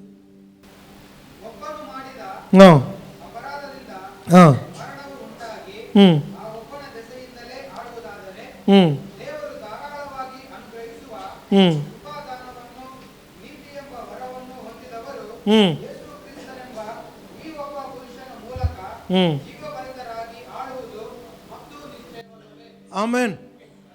ಒಬ್ಬನ ಅಪರಾಧದಿಂದ ಮರಣವು ಉಂಟಾಗಿ ಆ ಒಬ್ಬನ ದೆಸೆಯಿಂದಲೇ ಆಳಿದ್ದರೆ ಕೃಪೆಯನ್ನು, ನೀತಿಯನ್ನು, ದಾನವನ್ನು ಹೇರಾಳವಾಗಿ ಹೊಂದಿದವರು ಯೇಸು ಕ್ರಿಸ್ತನೆಂಬ ಆ ಒಬ್ಬನ ಮೂಲಕ ಜೀವನದಲ್ಲಿ ಆಳುವುದು ಮತ್ತಷ್ಟು ನಿಶ್ಚಯವಲ್ಲವೇ? ಇವತ್ತು ದೇವರು ನಿಮ್ಮನ್ನು ನನ್ನನ್ನು ಕ್ರಿಸ್ತ ಯೇಸುವಿನಲ್ಲಿ ಆಳ್ವಿಕೆ ಮಾಡಲು ಕರೆದಿದ್ದಾನೆ. ಪ್ರಪಂಚದ ಶಕ್ತಿಗಳು ನಮ್ಮ ಮೇಲೆ ಆಳ್ವಿಕೆ ಮಾಡೋದಿಲ್ಲ, ನಾನು ಆಳ್ವಿಕೆ ಮಾಡಬೇಕು ಕ್ರಿಸ್ತ ಯೇಸುವಿನಲ್ಲಿ. ಹಲ್ಲೆಲೂಯ. ಕೃಪೆಯಿಂದ ಹೊಂದಿದ್ದನ್ನು ಕೆಲಸದಿಂದ ಹೊಂದಿಕೊಳ್ಳಿಕ್ಕೆ ಪ್ರಯತ್ನ ನಿಲ್ಲಿಸಿಬಿಡೋಣ. ನಮ್ಮ ಅಪರಾಧಗಳ ದೆಸೆಯಿಂದ ಆತನು ಮರಣಕ್ಕೆ ಒಪ್ಪಿಸಲ್ಪಟ್ಟನು. ನಾವು ನೀತಿವಂತರೆಂಬುದಾಗಿ ಎಣಿಸಲ್ಪಡುವುದಕ್ಕಾಗಿ ದೇವರು ಆತನನ್ನು ಸತ್ತರೊಳಗಿಂದ ಎಬ್ಬಿಸಿದನು. ಕ್ರಿಸ್ತನು ನಮ್ಮ ಪರವಾಗಿ ನೀತಿಯು, ಶುದ್ಧೀಕರಣವು, ಜ್ಞಾನವು, ವಿಮೋಚನೆಯು ಆಗಿದ್ದಾನೆ. ಇದರಲ್ಲಿ ನಾವು ಮಾಡುವಂಥದ್ದು ಏನೂ ಇಲ್ಲ. ಅದನ್ನು ಸ್ವೀಕರಿಸಿ ಅಂಗೀಕರಿಸಿ ಆತನ ಜೊತೆಗೆ ಕನೆಕ್ಟ್ ಆದರೆ ಸಾಕು. ಪ್ರತಿದಿನ ಪ್ರಾರ್ಥನೆಯಲ್ಲಿ, ವಾಕ್ಯದಲ್ಲಿ ಆತನ ಜೊತೆಗೆ ಕನೆಕ್ಷನ್ ಇದ್ದರೆ ಸಾಕು ಪ್ರಿಯರೇ, ಆತನ ಜೀವ ನಮ್ಮೊಳಗೆ ಹರಡುತ್ತಾ ಇರ್ತದೆ. ಹಲ್ಲೆಲೂಯ. ಯಾರು ಆಗ ನಮಗೋಸ್ಕರ ಪ್ರಾರ್ಥನೆ ಮಾಡುವಂಥ ಅವಶ್ಯಕತೆ ಇಲ್ಲ. ಯಾರ ಹತ್ರ ಪ್ರಾರ್ಥನೆ ಮಾಡಿಸ್ಕೊಳ್ಬೇಡ್ರಿ ನಾನು ಹೇಳ್ತಾ ಇಲ್ಲ. ಜೀವ ಇರುವಾಗ ಆತನಲ್ಲಿ ರಾಜನಾಗಿ ನಾನು ಪರಿಪಾಲನೆ ಮಾಡ್ತಾ ಇರುವಾಗ ಪ್ರಿಯರೇ, ಆ ಜೀವಕ್ಕೋಸ್ಕರ ದೇವರು ನಮ್ಮನ್ನು ಕರೆದಿದ್ದಾನೆ. ನಿಮ್ಮಲ್ಲಿ ಪ್ರತಿಯೊಬ್ಬರು ಯಾರು ಆತನ ಅಂಗೀಕರಿಸಿದಿರೋ ನಮ್ಮ ಪಾಪಗಳೆಲ್ಲವನ್ನು ಕ್ರಿಸ್ತನು ಹೊತ್ತುಕೊಂಡನು. ಇನ್ಮೇಲೆ ಪಾಪ ಮಾಡಲಿಕ್ಕೆ ಶೋಧನೆ ಬಂದಾಗ ಆತನನ್ನು ಕೇಳಿಕೊಳ್ಳೋಣ, ಆತನ ಸಹಾಯ ಮಾಡ್ತಾನೆ. ಶೋಧನೆ ಬರ್ತದೆ, ಆತನನ್ನು ಕೇಳಿಕೊಳ್ಳೋಣ, ಜಯ ಕೊಡ್ತಾನೆ. ಜಯ ಕೊಟ್ಟು ಎಲ್ಲದರ ಮೇಲೆ ನಾವು ಜಯಶಾಲಿಗಳಾಗಿ ಜೀವಿಸ್ಬೋದು. ಕರ್ತನ ಸನ್ನಿಧಿಯಲ್ಲಿ ಎದ್ದು ನಿಂತುಕೊಳ್ಳೋಣ. ರಿಖಲ ಮಲನ ಶಕೋರಿ ಅಂದ ರಬಲ, ಓ ರಬಲ ನಮ್ಮ ಶಕೋರಿ ಅಂದ ರಬಲ ಮಾಮ. Thank you Jesus, thank you Jesus. Hallelujah. Rikala mala malana shakori andere bara baba baba. Oh, riandare mama mama mama. Rikari andara mala malana sakori andere baba baba. Oh, riandara malana mama mama mama. Shokori andere. Thank you, Jesus. ಪ್ರಿಯರೇ, ಇವತ್ತು ನಾವು ಏನೇ ಆಗಿದ್ದರೂ ಕೂಡ ಅದು ಕೇವಲ ಆತನ ಕೃಪೆಯಿಂದ. ದೇವರು ಯಾರ ಮೇಲೂ ಸಿಟ್ಟಾಗಿಲ್ಲ. ನಾವು ಲೇಟಾಗಿ ಬಂದಿದ್ದಕ್ಕೆ ಆತನಿಗೆ ನಮ್ಮ ಮೇಲೆ ಸಿಟ್ಟಿಲ್ಲ, ಇನ್ನೂ ನಮ್ಮನ್ನು ಪ್ರೀತಿ ಮಾಡ್ತಾನೆ. ನಾವು ಪಾಪ ಮಾಡಿದರೂ ನಮ್ಮ ಮೇಲೆ ಆತನಿಗೆ ಸಿಟ್ಟಿಲ್ಲ, ನಮ್ಮನ್ನು ಪ್ರೀತಿ ಮಾಡ್ತಾನೆ. ಆದರೆ ನಾವು ಸೈತಾನನ ವಶಕ್ಕೆ ಮತ್ತೆ ಸಿಕ್ಕಿಕೊಳ್ಳಬಾರದು. ಭೂಮಿಯಲ್ಲಿ ನಾವೇನು ಬಂಧಿಸ್ತೇವೋ ಪರಲೋಕದಲ್ಲಿ ಅದು ಬಂಧಿಸಲ್ಪಡ್ತದೆ. ಆತನಾಗಲೇ ಸಮಸ್ತವನ್ನು ಮಾಡಿಟ್ಟಿದ್ದಾನೆ. ನಾವು ಹೊಂದಿಕೊಳ್ಳೋಣ, ಹೊಂದಿಕೊಳ್ಳೋಣ, ಹೊಂದಿಕೊಳ್ಳೋಣ. ಕರ್ತನ ಅಪಾರವಾದ ಶಕ್ತಿ ಅನೇಕರನ್ನು ಮುಟ್ಟುತ್ತಾ ಇದೆ. ಯಾವುದೇ ಅಸ್ವಸ್ಥತೆ ಇದ್ದರೂ ಕೂಡ ಆ ಅಸ್ವಸ್ಥತೆಗೋಸ್ಕರ ಕ್ರಿಸ್ತನು ಪ್ರಾಣ ಕೊಟ್ಟನು. ಅದಕ್ಕೆ ನೀವು ನಾನು ಅನಾರೋಗ್ಯದಲ್ಲಿ ಇರುವಂಥ ಅವಶ್ಯಕತೆ ಇಲ್ಲ. ಪರಲೋಕದಲ್ಲಿ ಅನಾರೋಗ್ಯವು ಬಂಧಿಸಿದೆ, ಭೂಮಿಯ ಮೇಲೆ ನೀವು ನಾನು ಅದನ್ನು ಬಂಧಿಸಬೇಕು. ಪರಲೋಕದಲ್ಲಿ ಬಡತನ ಬಂಧಿಸಲ್ಪಟ್ಟಿದೆ, ಭೂಮಿಯಲ್ಲಿ ನೀವು ನಾನು ಅದನ್ನು ಬಂಧಿಸಬೇಕು. ಪರಲೋಕದಲ್ಲಿ ಪಾಪ ಅಸಮಾಧಾನ ಬಂಧಿಸಲ್ಪಟ್ಟಿದೆ, ಭೂಮಿಯಲ್ಲಿ ನೀನು ನಾನು ಅದನ್ನು ಬಂಧಿಸಬೇಕು. ಸ್ವರ್ಗ ರಾಜ್ಯದ ಬೀಗ ಕೈಗಳನ್ನು ನಮಗೆ ಕೊಟ್ಟಿದ್ದಾನೆ. ಅದಕ್ಕೆ ಯೇಸ್ವಾಮಿ ಕಲಿಸಿಕೊಟ್ರು, ಪ್ರಾರ್ಥನೆ ಮಾಡ್ರಿ, ನಿನ್ ರಾಜ್ಯ ಬರಲಿ, ನಿನ್ ಚಿತ್ತ ಭೂಮಿಯಲ್ಲಿ ನೆರವೇರಲಿ. ರಶಖೋರಿ ಅಂದರೇ ಬಲ ನಾಸಖೋರಿ ಅಂದರ ಬಲ. ಸ್ತೋತ್ರ ರಾಜ, ಸ್ತೋತ್ರ ಯೇಸುವಿ. ಅಪ್ಪ, ನಮ್ಮನ್ನು ಅವನ ಕೈಲಿ ಅರ್ಪಿಸ್ಕೊಡ್ತೀವಿ. ಕ್ರಿಸ್ತನಲ್ಲಿ ನಾವು ಯಾರು, ಕ್ರಿಸ್ತನು ನಮಗೋಸ್ಕರ ಏನಾಗಿದ್ದಾನೆ, ನಮ್ಮ ದೇವರು ಯಾರು ಎಂಬಂತ ಆ ಪ್ರಕಟಣೆಯಲ್ಲಿ ನಾವೆಲ್ಲರೂ ನಾವು ಸಭೆಯಾಗಿ ನಡೆಯುವಂತೆ ಸಹಾಯ ಮಾಡು. ಯೇಸು ಕರ್ತರ ನಾಮದಲ್ಲಿ ಅಪ್ಪ, ಯಾರಿಗೆ ಅಸ್ವಸ್ಥತೆ ಇದೆಯೋ ಪರಲೋಕದಲ್ಲಿ ಅದು ಬಂಧಿಸಿದೆ, ಅವರ ಶರೀರದಲ್ಲಿ ನಾನು ಅದನ್ನು ಬಂಧಿಸ್ತಾ ಇದ್ದೇನೆ. ಯಾರು ಬಡತನ ಸಾಲಗಳಲ್ಲಿ ಜೀವಿಸ್ತಾ ಇದ್ರು, ನಮ್ಮ ಮೂರ್ಖತನದಿಂದ ಸಾಲದಲ್ಲಿ ಸಿಕ್ಕಿಕೊಂಡಿದ್ರೆ ನಮ್ಮನ್ನು ಕ್ಷಮಿಸಪ್ಪ. ಅದರಿಂದ ಹೊರಬರಲು ನಿನ್ನ ಕೃಪೆಯಿಂದ ಸಹಾಯ ಮಾಡು, ಆಶೀರ್ವದಿಸು. ಯೇಸುವಿನ ನಾಮದಲ್ಲಿ ತಂದೆಯೇ, ಎಲ್ಲ ಸಂಗತಿಗಳು ಯಾವುದು ಪರಲೋಕದಲ್ಲಿ ಬಂಧಿಸಿದೋ ಪ್ರತಿಯೊಬ್ಬರ ಜೀವಿತದಲ್ಲಿ ಬಂಧಿಸಲ್ಪಡಲೇ. ಸ್ತೋತ್ರ ರಾಜ, ಸಮಸ್ತ ಮಹಿಮೆ ನಿನಗೆ ಸಲ್ಲಿಸ್ತಾ ಸಭೆಯಾಗಿ ನಮ್ಮನ್ನು ಆಶೀರ್ವದಿಸು. ಕ್ರಿಸ್ತನ ನಾಮದಲ್ಲಿ ಬೇಡಿಕೊಂಡು ಹೊಂದಿದ್ದೇವೆ ಸ್ವಾಮಿ. ಎಲ್ಲರೂ ಗಟ್ಟಿಯಾಗಿ ಸೇರಿ ಆಮೇನ್, ಆಮೇನ್. ಕರ್ತನೇ ನಿಮ್ಮನ್ನು ಆಶೀರ್ವದಿಸಲಿ. ಕೂತ್ಕೊಳ್ಳಿ.